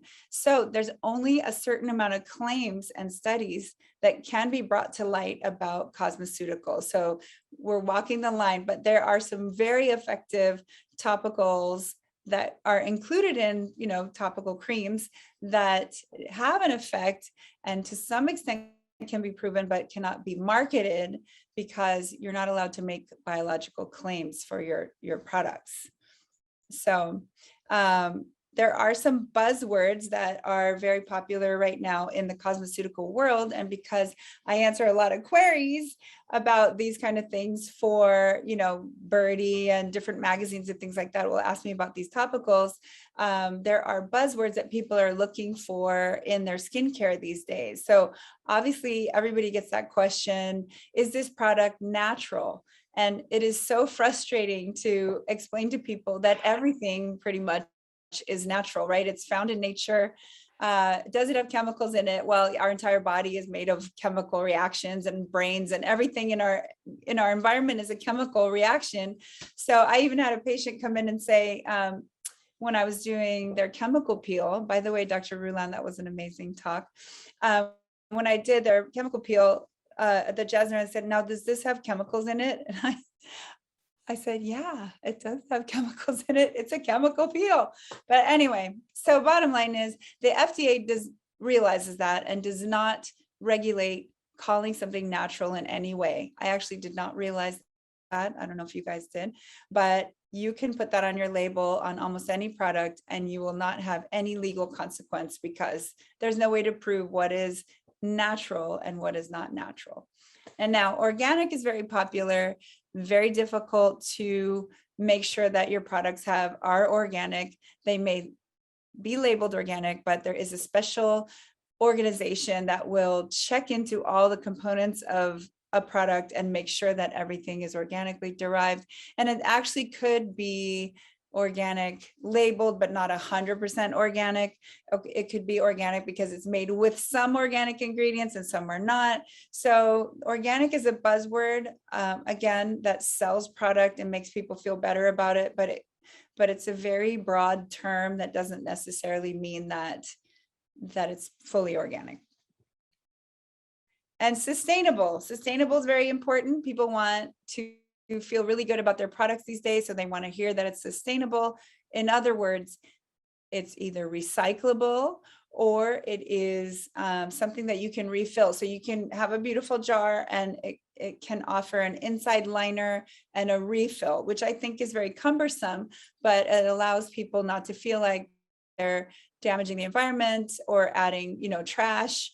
And so it's a way to make it pretty and refillable, because the sustainable packaging is kind of ugly, honestly. It's biodegradable packaging, and it's just not super elegant. But it is a buzzword that people are now looking for. And our consumers now for cosmeceuticals are not looking just to hear what we have to say about it. They are researching, reading, and they want to know all the details, all the ingredients, what each ingredient does, and is the packaging sustainable? Is it cruelty-free? I don't know if you guys remember, but in the old days, they would test products by dripping them into the eyes of bunnies to see if they'd get corneal burns, to see if they would get allergic reactions. And that was the original way that topicals were tested. Now we have sort of a different construct that labs use, where focus groups of human beings use products, and they're sort of pre-tested by the companies that are formulating, but there'll be like 50-person study, and they'll apply called the repeat insult patch test, or they'll do something like that. Cruelty-free can be on the label, but it will not be official. If someone's really picky, they're going to want the Leaping Bunny certification, which is a private certification authority that reserves the right to come and inspect your manufacturing process at any time. Leaping Bunny, the name comes from the fact that it used to be bunnies that were tested on. Non-GMO, it is really hard to prove that every component of a topical formulation is non-GMO, but there are definitely people who are looking for products that are non-GMO. That's another buzzword you can use for a topical agent. And then halal means it's free from any materials that Muslims are prohibited from consuming. There's an entire certifying, group that basically looks at every ingredient, how it comes in, what it's come into contact with, where it's derived from, and all that, and make sure that none of the undesirable ingredients are included. And by the way, halal includes GMOs, which are also not allowed. Vegan certified, very popular. Vegan people don't want to consume meat or egg or chicken, that kind of thing. They also don't want it to be in their products. Products can be labeled vegan even if they're not certified. So the FDA, again, just like with natural, does not regulate this. So people can write vegan on it and use that as a selling point, but it's not always officially checked by the FDA. So especially when it comes to cosmeceuticals that are not OTCs, there's very little oversight in the sense of checking every single ingredient by the FDA, because you're not supposed to be making any biological claims. Once you start saying it treats acne, it treats rosacea, it does anything like that, then it turns it, or it's a sunscreen, it turns it to an FDA OTC and requires special testing, usually numerous series of testing that needed to be submitted to the FDA. And it's not considered FDA approved, but it is an OTC approved by the FDA. So again, vegan is another one, just like natural, that isn't really something you can count on when you see it on a label. Now, some active ingredients that I think we should watch. There are so many amazing topical active ingredients coming up the pike. And some of I know some people on this, that are in the audience that are on this panel, use some of the products by Isden, and they are on the cutting edge, I believe, of some of these topicals. Melatonin, obviously melatonin is what we secrete in our pineal gland at bedtime to help us sleep, but it turns out that melatonin is in very high concentration in your skin and also your receptors in your skin. And when you're younger, and as you get older, your levels of melatonin and melatonin receptors decline. And so melatonin is found to be a powerful antioxidant, and not exactly sure how it relates to aging, but it may relate it to the melatoninergic system to basically help cellular function and immune function. And so a lot of people take melatonin. Me, for example, I take horse doses of melatonin, and melatonin has saved my life because I had insomnia my entire life until I started taking it about 10 years ago. So I take gigantic, like 9 milligram, 10 milligram doses at night and knocks me out. And I've slept for the first time ever, but also melatonin is a topical ingredient in skincare, most specifically in that melatonin serum that Isden makes. But it used to be, as far as talking about vegan and all that, that it was derived from the bovine pineal gland. And some people were horrified to find out that that's where it is derived from. But now we have plant-derived, melatonin, and that's from St. John's wort and feverfew. If you guys feel like asking any questions, please interrupt me because I'm doing this running monologue. Okay, silicone. I was just talking about silicone. I It's know. okay. Huh? It's okay. Yeah, because of the time, it's so fine. For the time. Okay, Questions at the okay. end. Uh-huh. So silicone is making a comeback. Silicone, everything was saying silicone free, especially hair products. It does make your hair shiny. I have a silicone based product in my hair right now. It does build up on the hair if you don't use a stripping shampoo once a week, but using it on the skin, it gives you a soft focus appearance to the skin. It helps with acne scar appearance, but I would not recommend silicones for oily acne prone skin because it does build up. It's hard to wash off, but definitely for, I would say, postmenopausal skin or even in between, let's say the 40s or so, using silicones and then applying makeup over it, the skin just looks much more smooth and dewy. And so it's got a bad rap, but I think it's coming back because people are realizing that it does give you that beautiful look. And there's very few other mimicking, agents that mimic silicones that can make your skin look as smooth.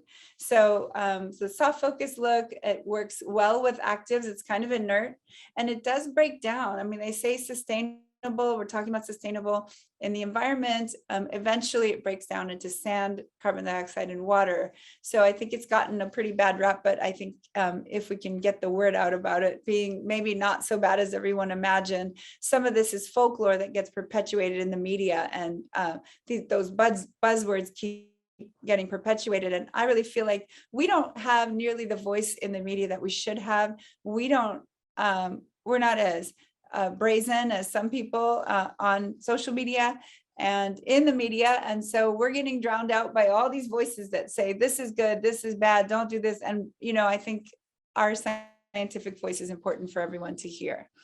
As far as bakuchiol, my favorite new baby, bakuchiol has retinol-like effects. It is actually has studies behind it. It's also in melatonin serum and in some other topical, like Amorovixa, I believe has that line, if anyone's ever heard of it. And basically it helps fine lines, wrinkles, and even pigmentation. It has similar effects to retinol, but does not cause the irritation. So this is going to be a great topical for use with patients who have sensitive skin, rosacea, eczema, people who don't want to go through the retinoid reaction or have sun sensitivity. So it is derived from the Sorlea coralifolia plant, which is known as babchi. And like I said, it's going to be the new, you're going to be hearing more and more about this active ingredient. Also, I was curious to know what those under eye bag reducing products are, because it's almost like they just you put it on and in a few minutes it's just like the skin tightens. So the honey locust seed extract by Lucas Meyer is a chemical company that basically will make components that we put into different skincare products. And Lucas Meyer has some genius peptides and different topicals that you can add to skincare.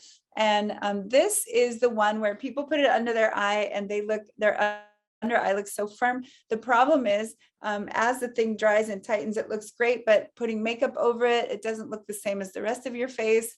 And also over time, when it gets to about 8 hours, it gets crinkly. So it starts to almost like peel off. So essentially it's like putting a glue on your skin.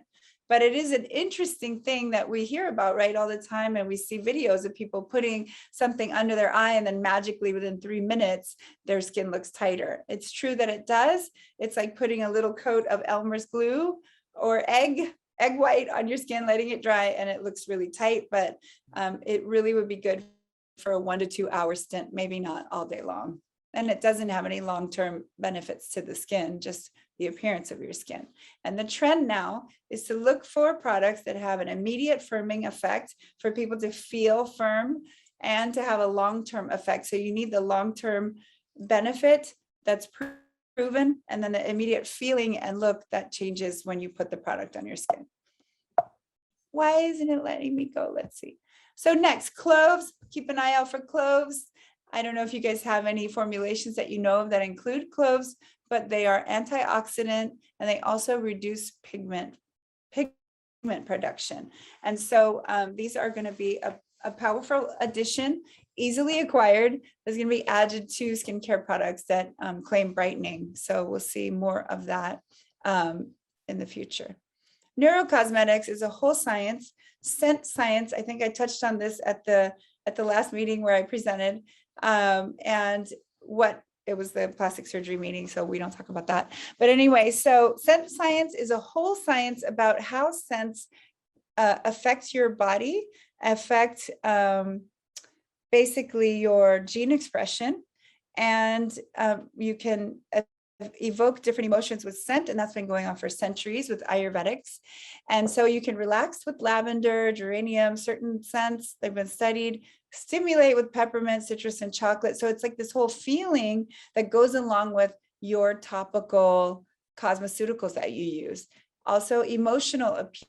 You want to have a feeling, the person using the product will have a feeling, and the experience includes the scent, the texture, and the application method. So the little applicators, whether it's a rolling applicator or a smoothing applicator, has a sensation to it. Rubbing it onto the skin actually has another effect on the body of releasing oxytocin, because it's like self-care, self-love. So touch and how something is applied is also part of the whole experience that is being studied as neurocosmetics.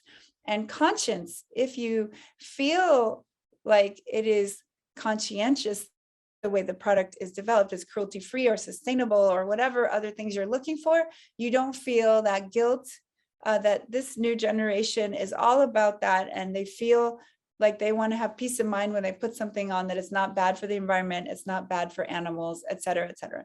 So that's all part of the whole experience. And the instant effects that I was just talking about, soft focus, lift, whether it fills or gives you a sensation or a tingle or a brightening or a smoothing, it also elevates your mood because you look better and then you feel better. So there's the mind, body, body, mind that's being studied about cosmeceuticals. So I'm ready to take your questions if you have any. Any questions for Dr. Guanche? And then we're going to do some questions at the end. So it's in classic GDerm Fresh form, we run over and everybody stays on and we do more stuff. So Okay. Thank you, Anna. Thank you no so problem. much. Thank you. I love the beauty buzzwords. That's really very helpful. Because right where everybody's nodding. Yeah, we hear the words, but so thank you. That's really thoughtful of you to include those. Good job. Thank you. So Dr. much. Rulan, I have a question for Dr. Rulan. Sure. How do you pronounce your name, Rulan? Rulan, Rulan, sorry. Your presentation is amazing. And I wanted to know, you said you check the QT interval, yes. even for the very small areas? No, only for the full face pheno. Okay. And then I want to ask, so when you do that monitoring, do you have EKG in-house, or do you have a cardiac monitor during the procedure, or Yeah, how? it's fully monitored from the moment the patient gets there, and we give them IV fentanyl and Versed titratable. Oh. So we have an RN that comes and does that. And I do nerve blocks to minimize the amount that they have to use. So I think it's just a whole combination of nerve blocks without epinephrine, enough IV sedation, and then going slowly. We do 50-minute segments that we have a really good, I don't see it as a cardiotoxic agent. I mean, and I know it is, but Hasn't happened in my hands. It hasn't. So you have never had to stop a peel because you saw a change in the cardiac changes or anything like that. No, But it's just a standard practice that we do. I think clonidine added a lot too. Jeff Klein came over and watched me do a peel with classmates. And he said, Peter, add some clonidine to this. And since then, it's been even better. So, and one more question, I'm sorry to keep hammering you with questions. This phenol peel is fascinating because I know there's a doctor up in Temecula that does them. And his patients are very happy, especially your more elderly patients that are over 60, Right. that have more fair skin. He just blasts them with phenol peels and they go to a little camp and they put that green bismuth on their face and drink Yeah. through straws. They get pampered, it's like a camp, like a peel camp. But yeah, they look amazing, and there's a lot of demand for that. So I'm curious, when you do, what was I going to ask you? When you do the cardiac monitoring, why do you need to do a nerve block if you're sedating them with conscious sedation? I want to reduce how much they need. I'm going to ask for a brief answer because we have one more talk. Okay, that's it. That's Okay, all. but will be to be continued after we finish our next talk, or again, like I said, we're going to be doing our whole peel thing. But Okay. we'll stay on for after 7. Thank you. Okay, we'd like to introduce our next talk, our sponsors. Very excited about having you both here. Wendy Pittman, Vitality Institute Director of Business Development, founding director of the Brown Skin Agenda. And Wendy is going to speak to us today about a very important agenda.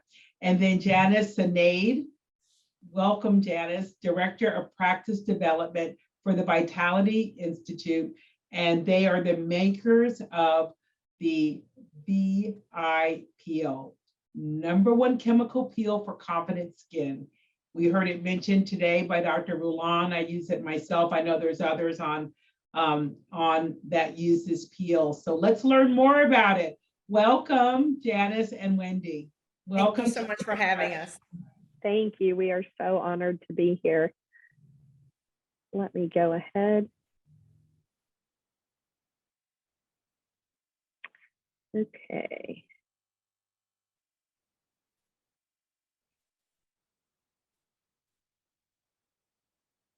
All righty. Can everybody see my screen? Everyone's good? All righty. Yes. Well, I'm Janice. I'm the Director of Practice Development at VI Peel, and I work hand in hand with Wendy, who's our Director of Business Development.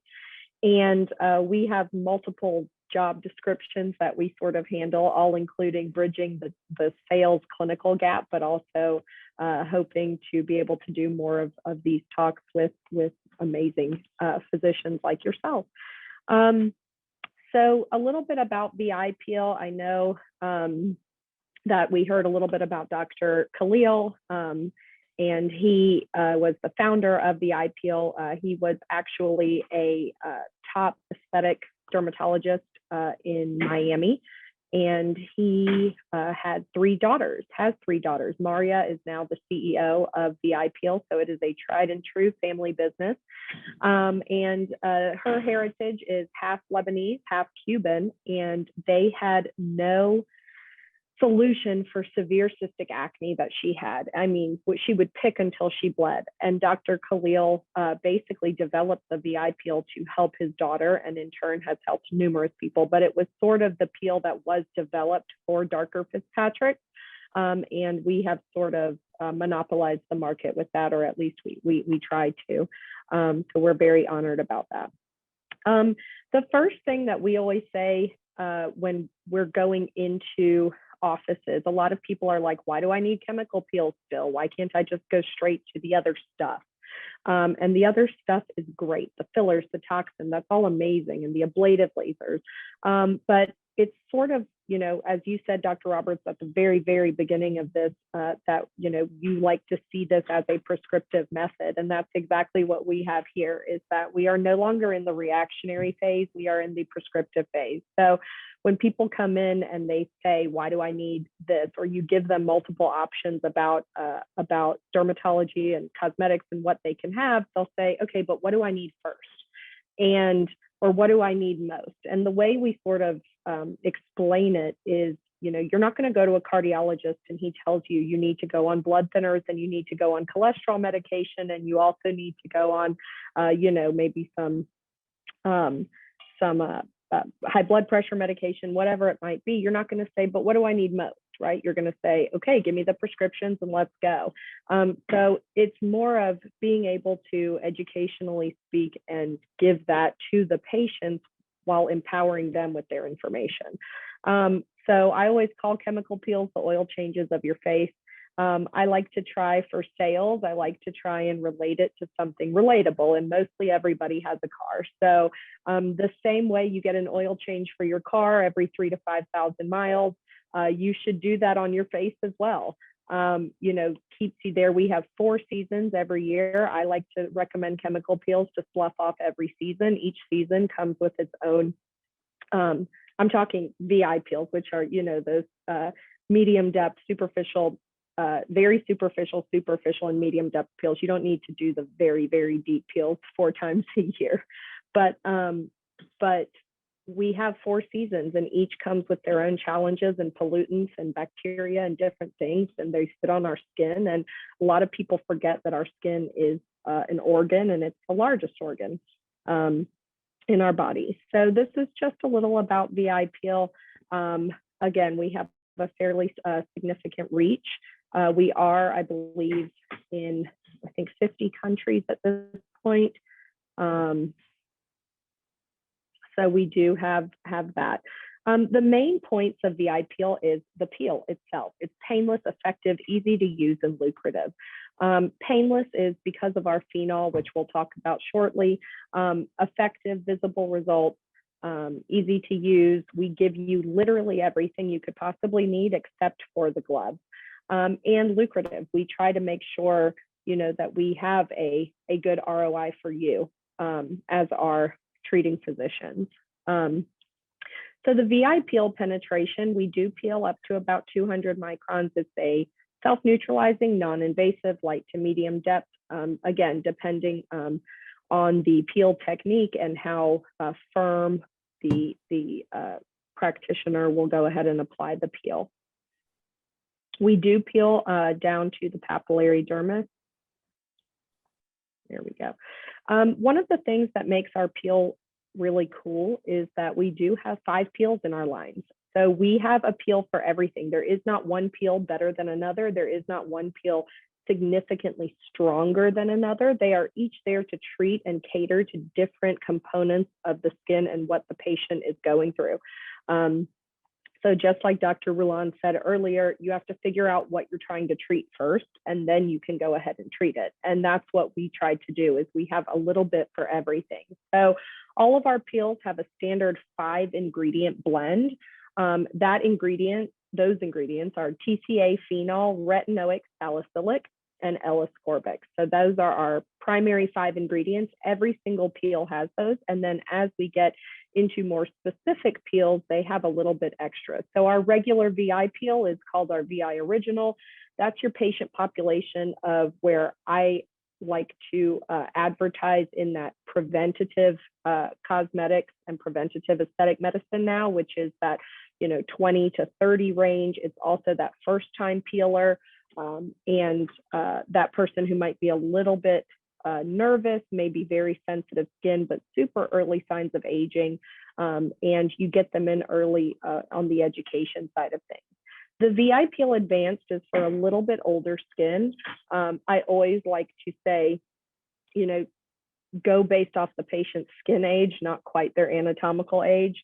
I know some people who are 30 and they have 60-year-old skin, and I know some 60-year-olds who have obviously probably seen Dr. Rouland and have 30-year-old skin. So they definitely need to be treated a little bit differently, but it is technically for that more advanced peeler with that a little bit more difficult skin. So fine lines, wrinkles, we also give you a little bit of a booster. So it's 0.8, all of our peels are 5 ml. The advanced comes with an extra 0.8 ml. So you can either do more passes, you can go a little bit on the hands if you have a little bit extra, however you want to do that. Our most popular peel is our Precision Plus. Our Precision Plus, again, we have that 5-ingredient blend, but then we also come in with the hydroquinone and the kojic acid. So that's going to be our pigmentation peel. Again, with the hydroquinone, we treat 18 plus. All of our peels are safe to use for phases 1 through 6. And that's going to be your melasma, your PIH, your patient that has pretty significant UV damage, sun damage, and all of that. So with that, you get your 5 mLs of peel, you get an extra 0.8 mLs of pure salicylic acid, and then you also get your 0.8 mLs of hydroquinone booster as well. Once we get the Purify is probably one of our most underrated peels, but it is, or I should say underutilized, but it is my favorite peel because I used to run a very large dermatology practice in Atlanta. And there were so many physicians who just didn't want to treat that teen acne. They would pass it off to the one physician in-house that treated teens and teen acne. And that's how they would do it. A lot of people did not want to put their children on Accutane. It's, should be more of a last resort. And they really can't do laser. So unfortunately, you send this impressionable young adolescent back to school with acne.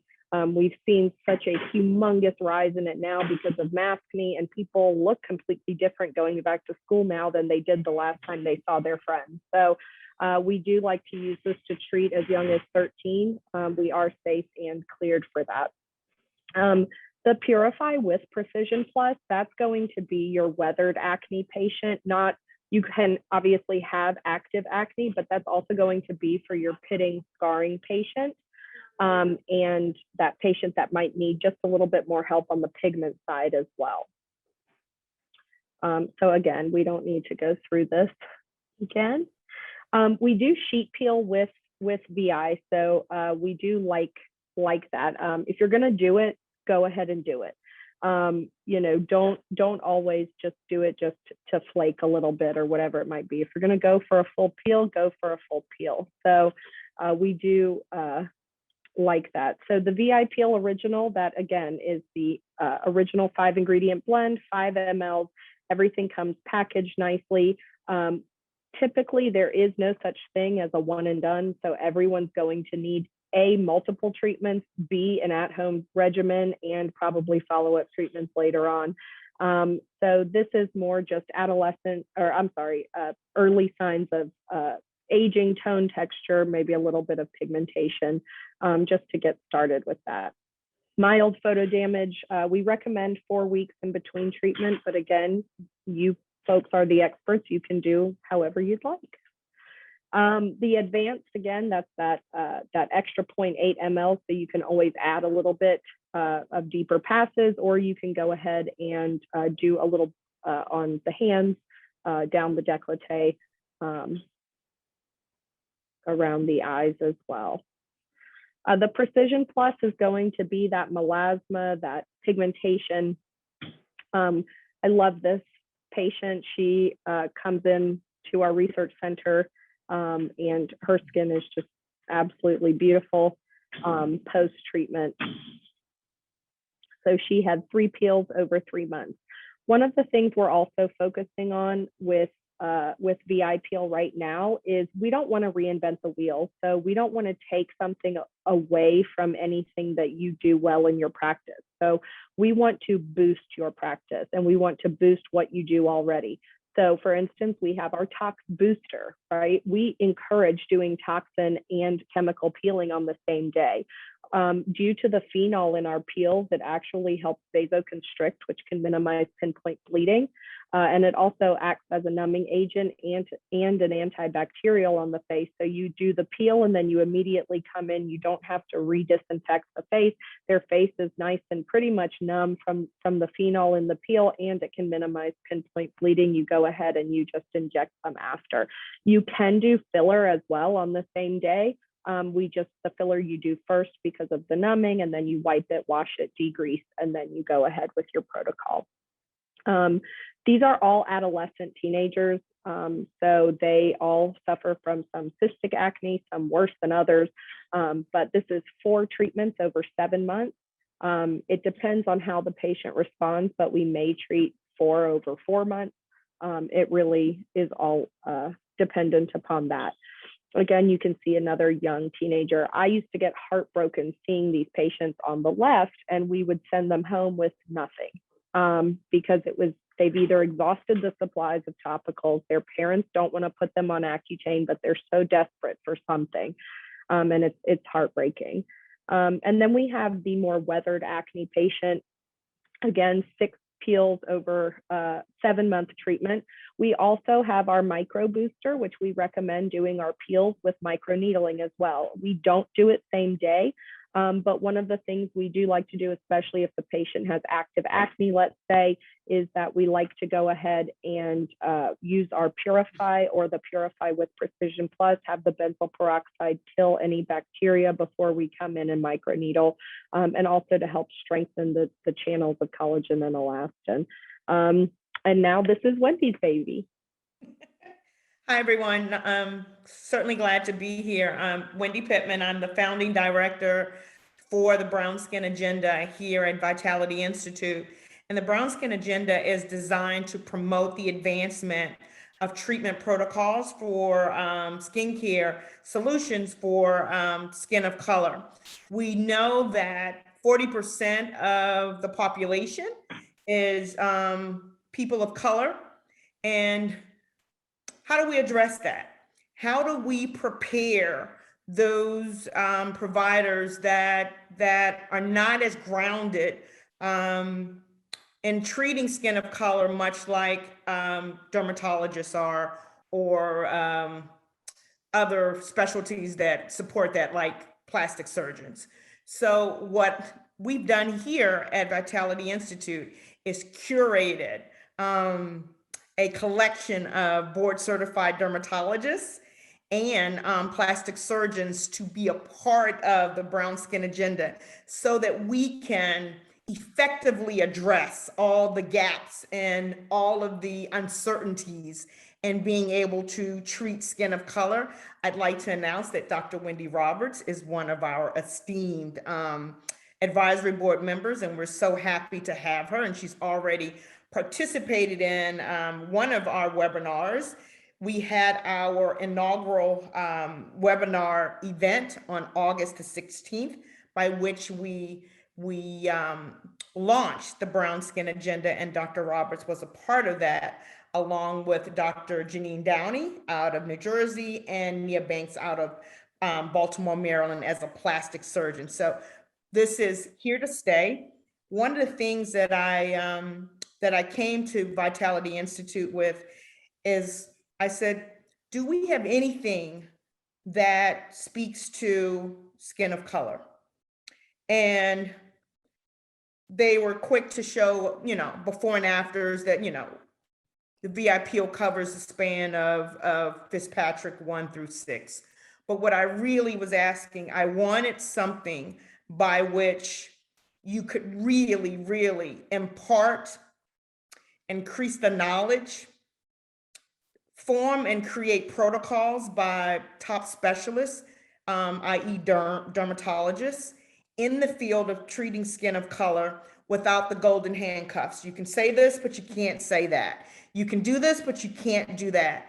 I wanted a way for this advisory board, all of skin of color, to be able to speak to other professionals and consumers on the subject of skin of color and not be harnessed by, you can't say that and you shouldn't say that and you shouldn't do that. So we have designed a platform that is filled to address all of these concerns by way of webinars, a serial series, virtual series that we'll be doing that will consist of IG Live, Clubhouse. I'm certain that most of you are familiar with that. And we're going to be doing this monthly, quarterly. We'll have webinars, and I'm certainly glad to be able to lead the efforts here along with these 10 great physicians that are a part of this, and we're really excited by having some change that certainly needed to come about in the industry.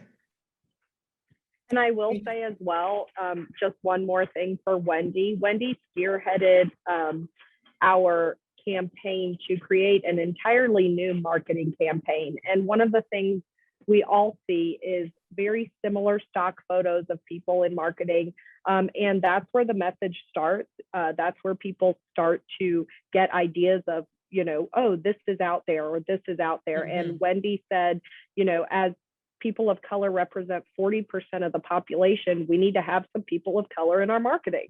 Right. And so she spearheaded an entirely new marketing campaign, and we revamped all of our marketing. So I do encourage you, if you have body contouring, any marketing, talk to your rep, maybe start getting the buzz around and get some other people in there.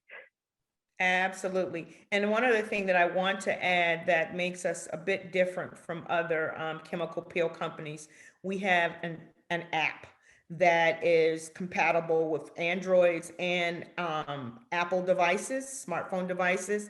So it helps to keep patients compliant throughout the 7-day process of the VI peel.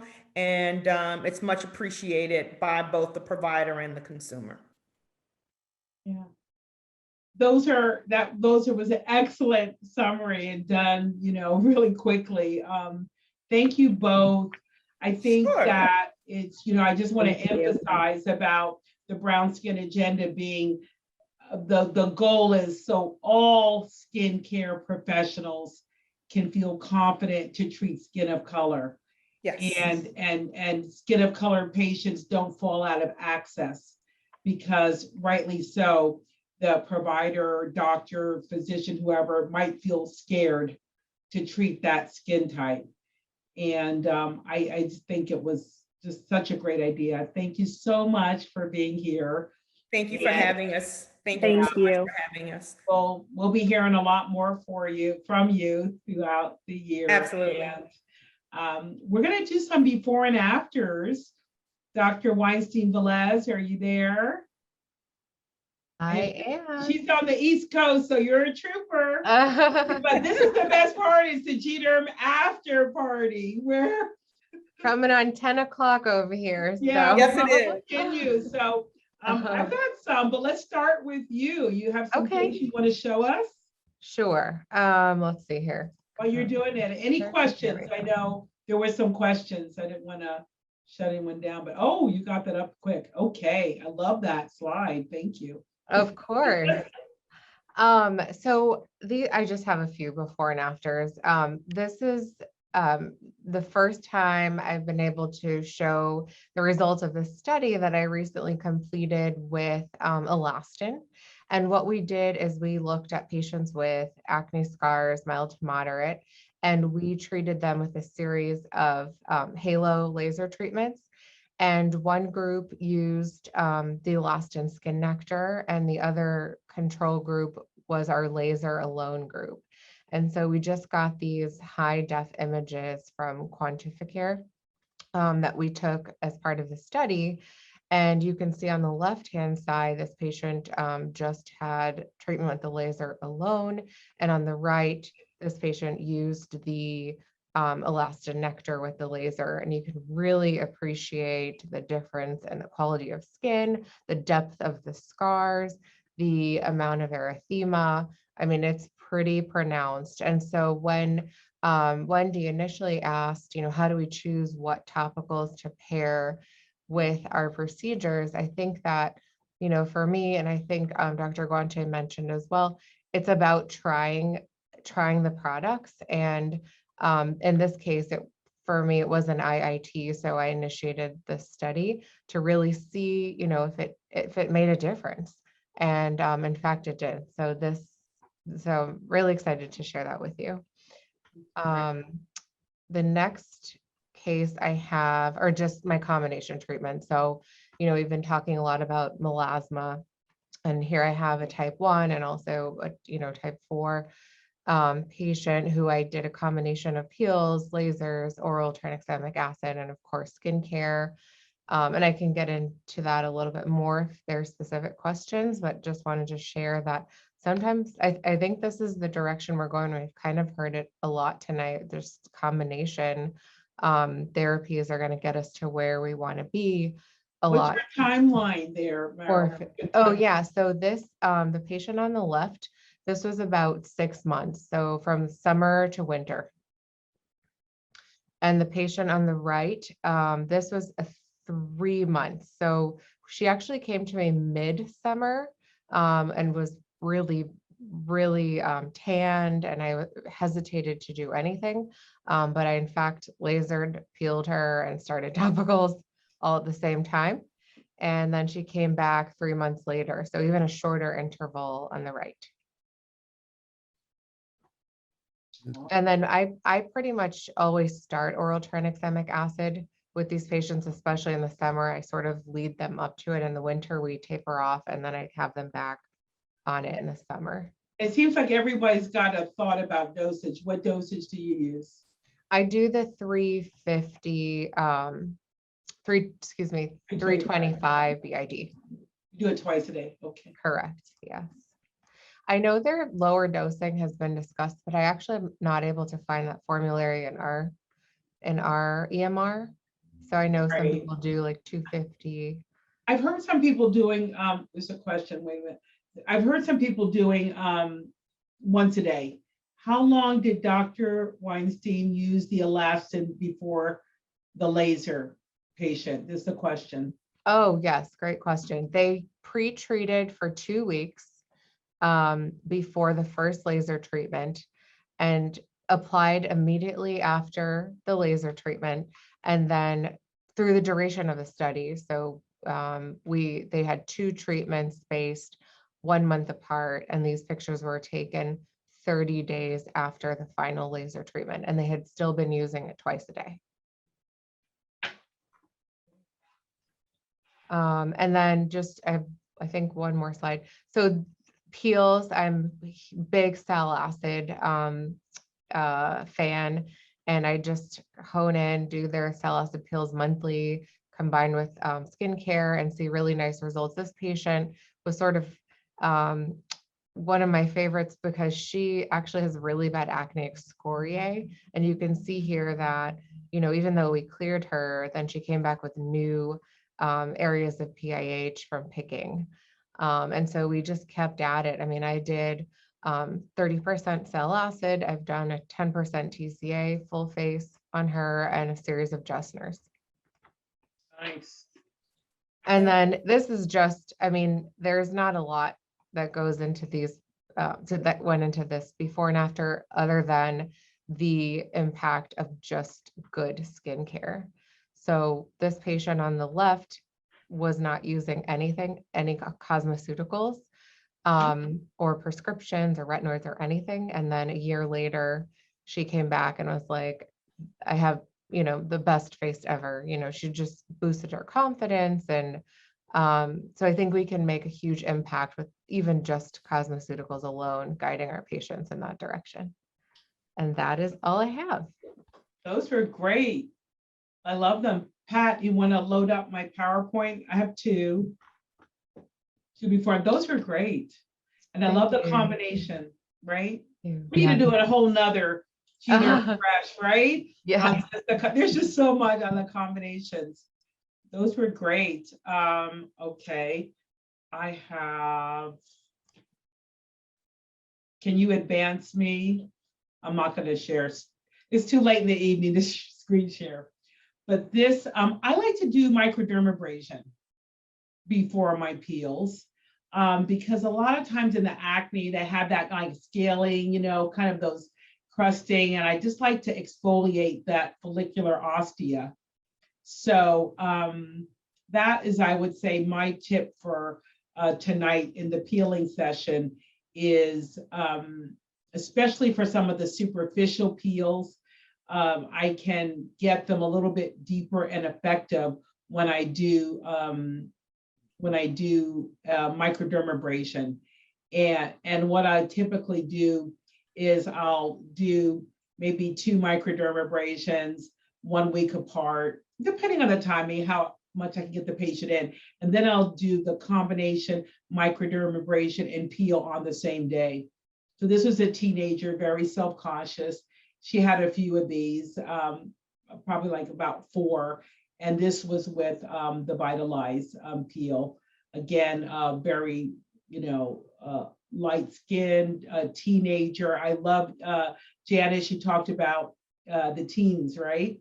And getting in, and I would emphasize that again, teenagers, right? I mean, you can build a practice off of and I think, Peter, you said it too, you can build a practice off of teenage acne, especially getting those adolescents in early.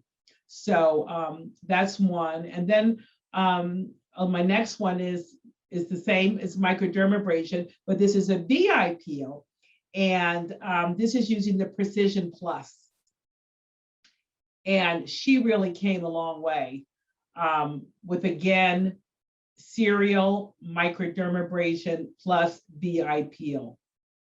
And this is a dance, modern dancer in high school who this was life-changing for her because she really was out there in the public and just hated her skin, had to cover with tons of makeup. And again, just the power of microdermabrasion for these peels in terms of enhancing vehicle delivery. So those are my 2. Yeah. Questions? Time for questions. Oh, you know what? Can I have one slide before, Pat? Can we just go back? I want to just highlight the next month. And then can we go back to the PowerPoint? October 5th, save the date. Dr. Nancy Anderson's going to come on and speak about psoriasis. I know she was on the call. We look forward to you, Nancy.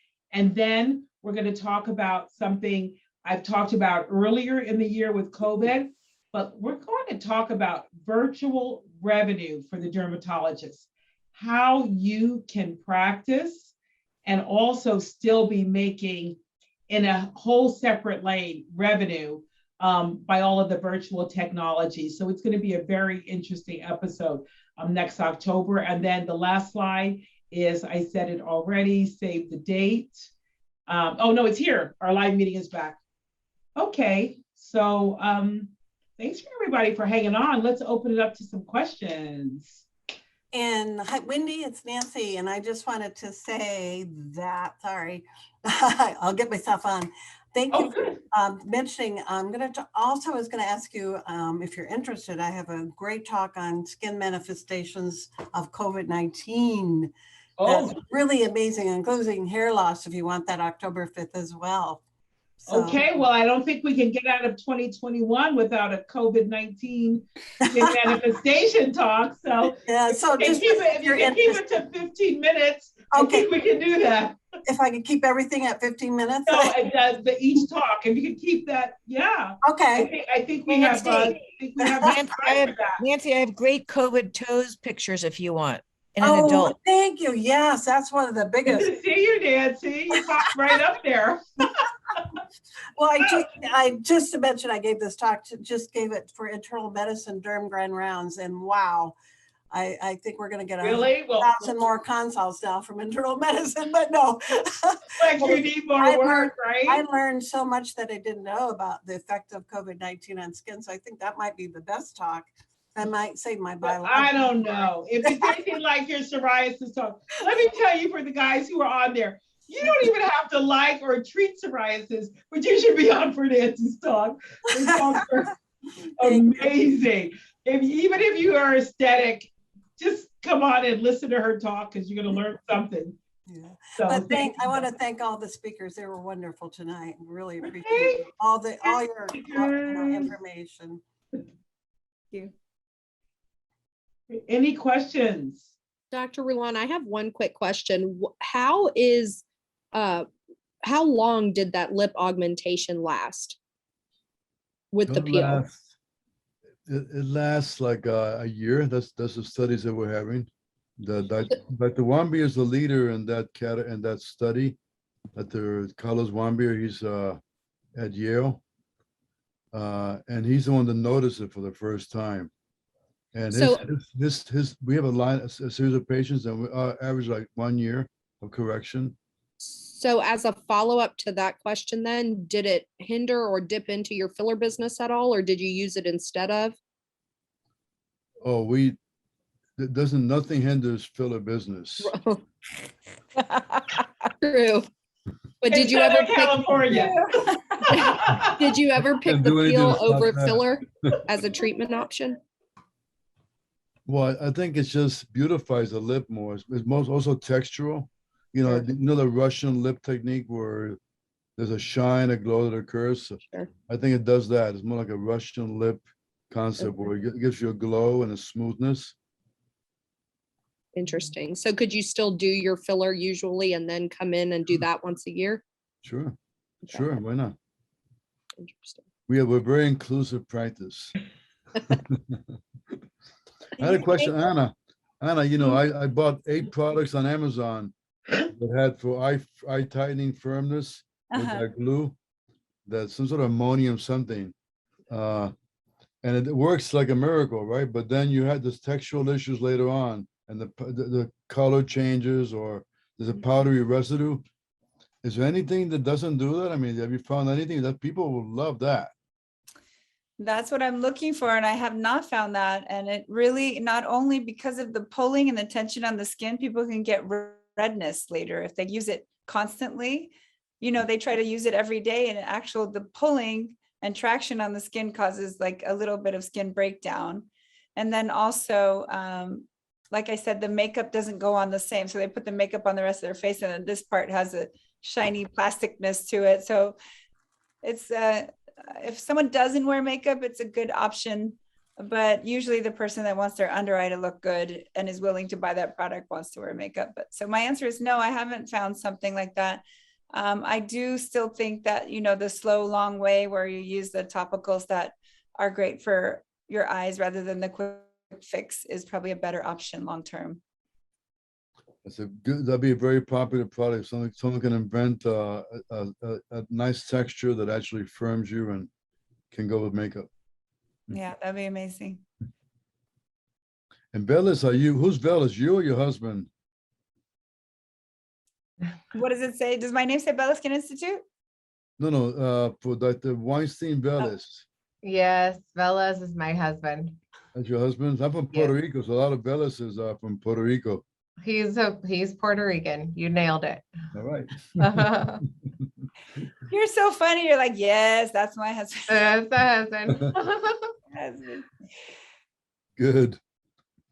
I think combining peels with everything that we're doing is the way to go with tranexamic acid, microneedling, fillers. I mean, I was good friends with Dr. Khalil, by the way. He and I hung out a lot together before he passed away from a heart attack. And Maria, I supported her a lot initially after his death.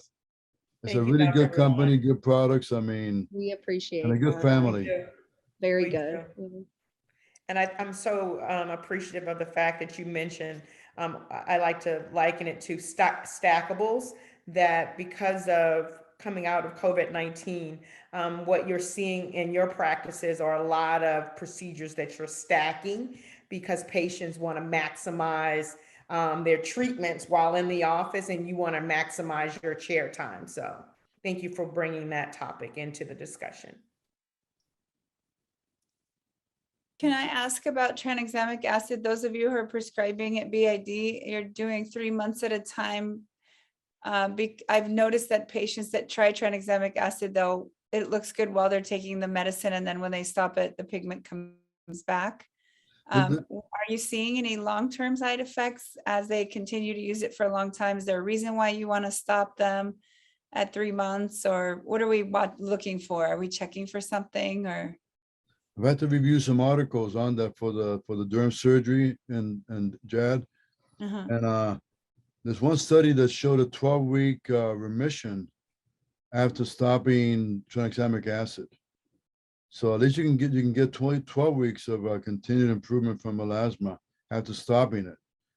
And that's like 75% of the cases did that. So it's pretty impressive. I think the most common side effect is GI, like a little Okay. gastritis. That's about the only thing. I think the jury's still out. I asked them out to say, and other guys, how long do you do? How many times a year do you do it? And we need a good study on twice a year at least. Mhm. But I think the load goes down. I think little by little you get less severe melasma from what I've been seeing, just not as intense. Can you, like after the 12, then do you go to a topical? Oh yeah, we use tranexamic acid topically. They Do you did well with use them both tranexamic acid. together, or do you just do the oral and then Yeah, go to the all, topical? all and then that later as a To the follow. topical. Does it make it last a little longer than 12 weeks or? I haven't noticed. I don't know. They're good choices after that anyway. Yeah, So Yeah. So tranexamic acid is used IV for major surgeries to reduce the need for blood transfusions. So my husband's an orthopedic surgeon, so he uses it for that. So you do IV bolus before surgery, and it's like pretty much taking away any need after hip replacements for blood transfusion. And then it used to be used, it's a very old drug for premenstrual or like heavy menses. So people would take it 10 days before or before their period or during their period. But when I looked up all the side effects from those old uses for it, it seemed like it had some crazy like fibrosis and like all these odd sort of side effects. So I've been really hesitant to put my patients on it, but now I'm seeing that it's very mainstream to have people on it for long term. And I guess nothing's happening because we're not hearing in the derm community that anyone's having any trouble with it, right? Yeah, Well- I will answer your question too. I think, so I live obviously in upstate New York, so it's very seasonal for my patients. So it's easier for me to time, we're going to be on it through the summer. So I've even gone beyond 3 months to, 4 or 5 months, probably at the most. And then they'll stop in the fall, winter time, and most of them don't flare. As long as they continue with their topicals, I'll bring them in for a series of Clear and Brilliance, V-beams, lasers, we'll just keep on top of it. And I've repeated it mainly because of their requests to not like for the fear of flaring the next summer. But the patient I showed you was nowhere near as bad as she started. I have not seen her that bad again. And that was 3 years ago, those pictures. Agreed. So, and then just to answer your question about monitoring, I do a hypercoag panel on everyone prior to prescribing. And then I see them monthly just to check in. But there's nothing that I'm checking for other than, our conversation, lab wise. Yeah, I think globally, we're not getting much information from anyone, from the Indians, Australians, Israelis, Brazilians. No one's really reporting, but we need more like a consensus, a review paper on all these things, and 2 or 3 times, at least twice a year. What's the side effect profile on twice a year? Yeah, I mean, I guess I just, like you said, want to know, what am I watching for? Like, what am I looking for? What am I warning them about? If I put them on chronically, I just don't know what I'm need to keep my eye out for, what side effects should I warn them, and I guess from just this panel that I'm hearing, so many people have their patients on it and aren't having issues, like nothing's arising that. CMO says that it's because it's such a low dose compared to the IV doses and other things. But we have to I think it's good to watch out. We need more reports of adverse effects. And he will be speaking about it at GDerm for President's Day weekend. Yeah, that's his subject. He's going to tell us all about it. Oh, good. Perfect. Yeah, Simal Desai.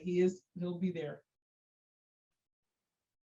We got to know, right? Because I feel like you, Anna, I haven't used it because, we're in SoCal and it's a little tough here in terms of, we don't want any problems.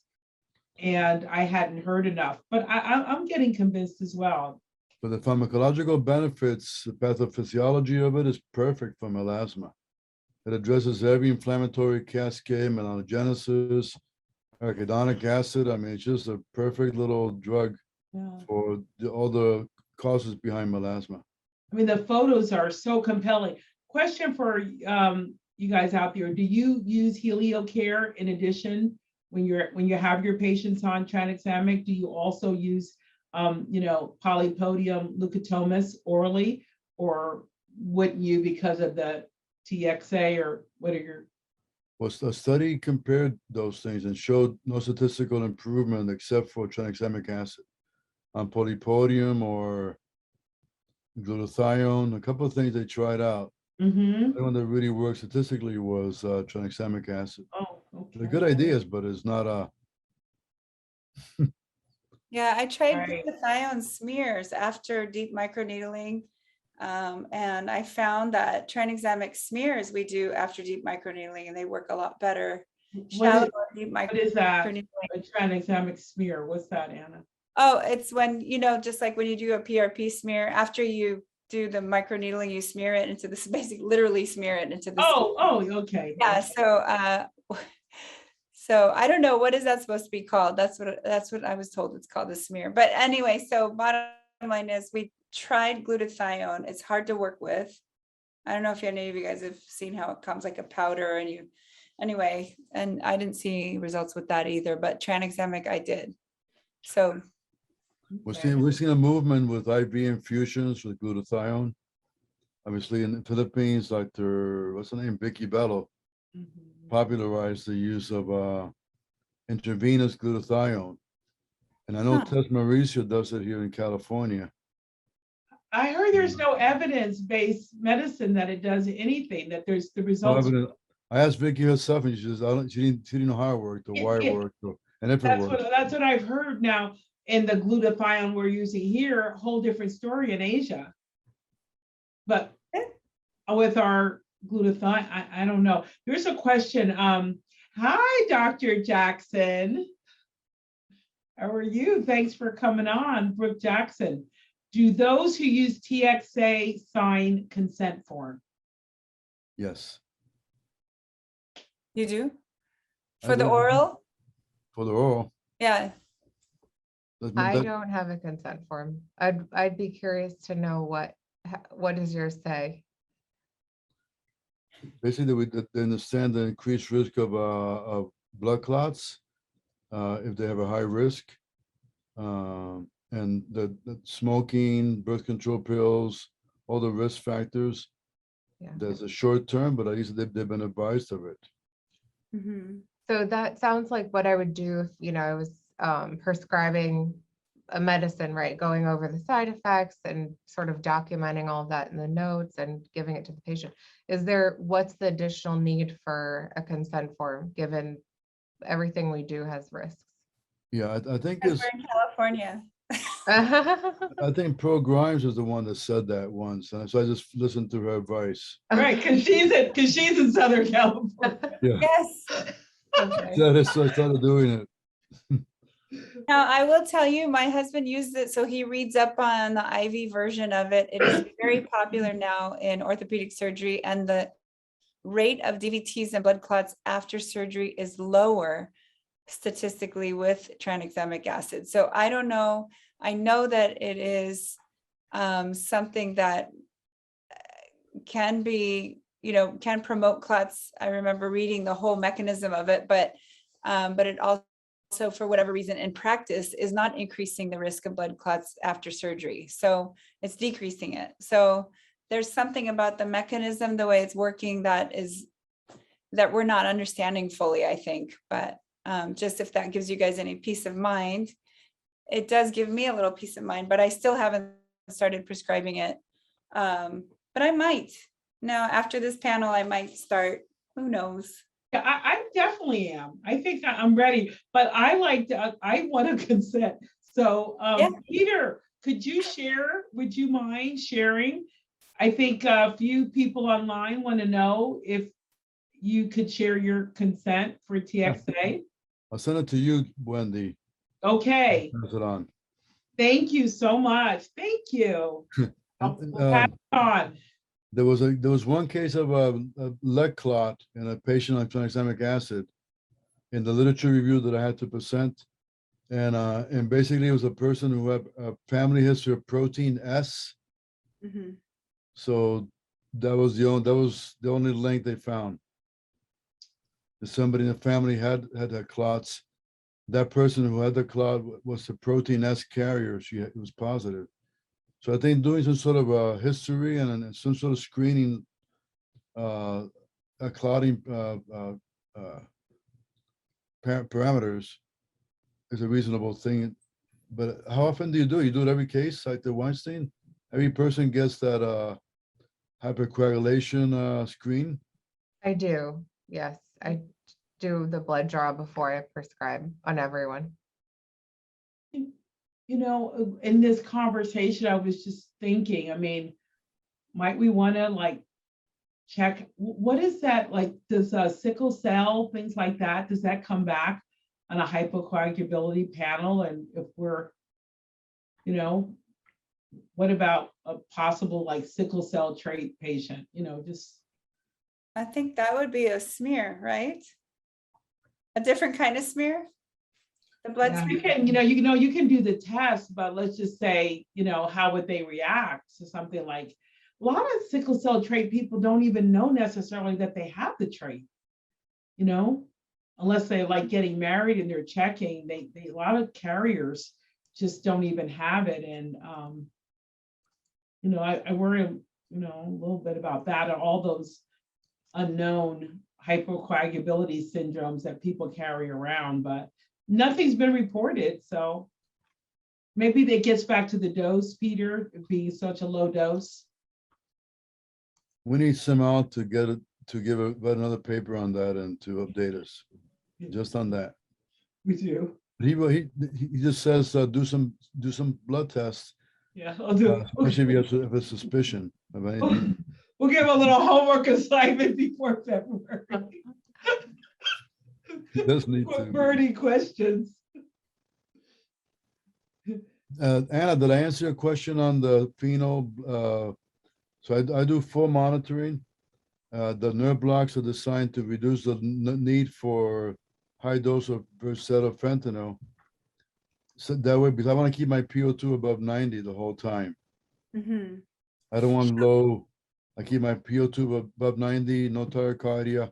I want all the vitals to be perfect the whole time. So basically you do Lido without epi, so it's a quick kind of turnaround and you just get started and, I do a nerve block per area. huh, I'll do an infusion over here, like a not tumescent, but an infusion with a cannula for this whole area, and then do the peel. So I block over here. So I do the peel in the nasal area down to the chin, mhm. and then I block the forehead, the supraorbital, and then I'll do an infusion in the cheeks, and then that's it. I'm done. And then their healing time is like 2 weeks at least, right? They have. Yeah. How do you babysit them through that? I have Calabasas patients. I cannot fathom them dealing with that kind. Well, the powder stays on for like 10 days, right? In 9 days. Oh, the powder, yeah, I was. So Oh they're my stuck in a God. hotel or like a retire, a group event. Uh-huh. My sister and my wife did it together, and they had a blast. I mean, they watched every movie in the world and had Yeah. milkshakes the whole time. I mean, I told you there's that guy that has a camp and basically you stay Oh, over wait, there and they no. give you all pureed food through a straw and everybody has, the nurses walk around, they have all this like bismuth green stuff on their face and they, Yeah. they kind of. That camp had closed down for a while. there's doctor in Germany, The Morgenthau. camp had been Yes, closed for a while. Oh, it's closed? Well, it was closed like about 10 years ago. That camp was closed. Kelly, Well, right after hey, Kelly. it happened. Yeah, they closed that camp too. Well, I mean, it seems like there's two guys now, not just the guy in Temecula, but there's another one up Oh, north, okay. somewhere in California. But anyway, so bottom line is it's a fascinating peel because it works so well. And that's why I'm interested in it. I'm curious about it. But yeah, it would be hard to babysit people through that peel, I think. We put them on elastin on day 10, and they stay on it. That reduces the redness better. So, and then makeup like oxygenetics, some sort of anti-red makeup. Is it the nectar, the skin nectar from Alastin? Is that what you're using? Skin nectar, yeah. Okay, okay. And I do had a they quick- have any oh, fine. significant lines of demarcation? Over here in the jawline? Yeah, Well, yeah, there's a pinkness that's there for months. And Okay. skin types 2 and 3, right? And then you can be a little darker for like 2 months if you're 4, 5, 6. And then it gets normal. Actually, the darker they are, the faster they look more normal. Mm. That's one thing I'm surprised. It's the pinkness is more of an issue than brownness. interesting. Our session. I can't wait for our live session. Okay, one more question. I'm gonna stop asking questions, but after you peel their lips and the numbing wears off, what does that feel like? Is that like, It's not bad. no? Yeah, it's not, I mean, it does burn, obviously, but it's not painful. They complain they can't eat everything they want to eat. It's more of an eating restriction. So more yogurt and milk and soft things, ice cream. Twofer. And is there an issue with it getting wet? No, It's a the skin, diet. the lip heals again. No matter, you can't stop the lip from healing. If there's no yeast infection, it just heals. It's a treatment. It's a diet. It's great. Lose weight. It's a twofer. That's a way to sell it in Calabasas. That's Hey, right. you know, that Your works. lips are bigger and your waist is smaller. Yeah, this works. That I might be able to sell. Oh, my God. So Wow. Well, everyone, so much fun. it's time to go home. I know we have to be respectful of the East Coast, okay? It's like 11 East o'clock. Coast, go to bed. Go to sleep. Thanks, everyone. I'm gonna hop Thank off. I you. my little you. kids Thank at you home. so Great much. It was job. an All honor. right. Amazing. care. Thank Peter, you. Anna, Mark, Bye. thank you guys. Thank you, Wendy. Yeah, Anna. Bye. bye. Thanks so much.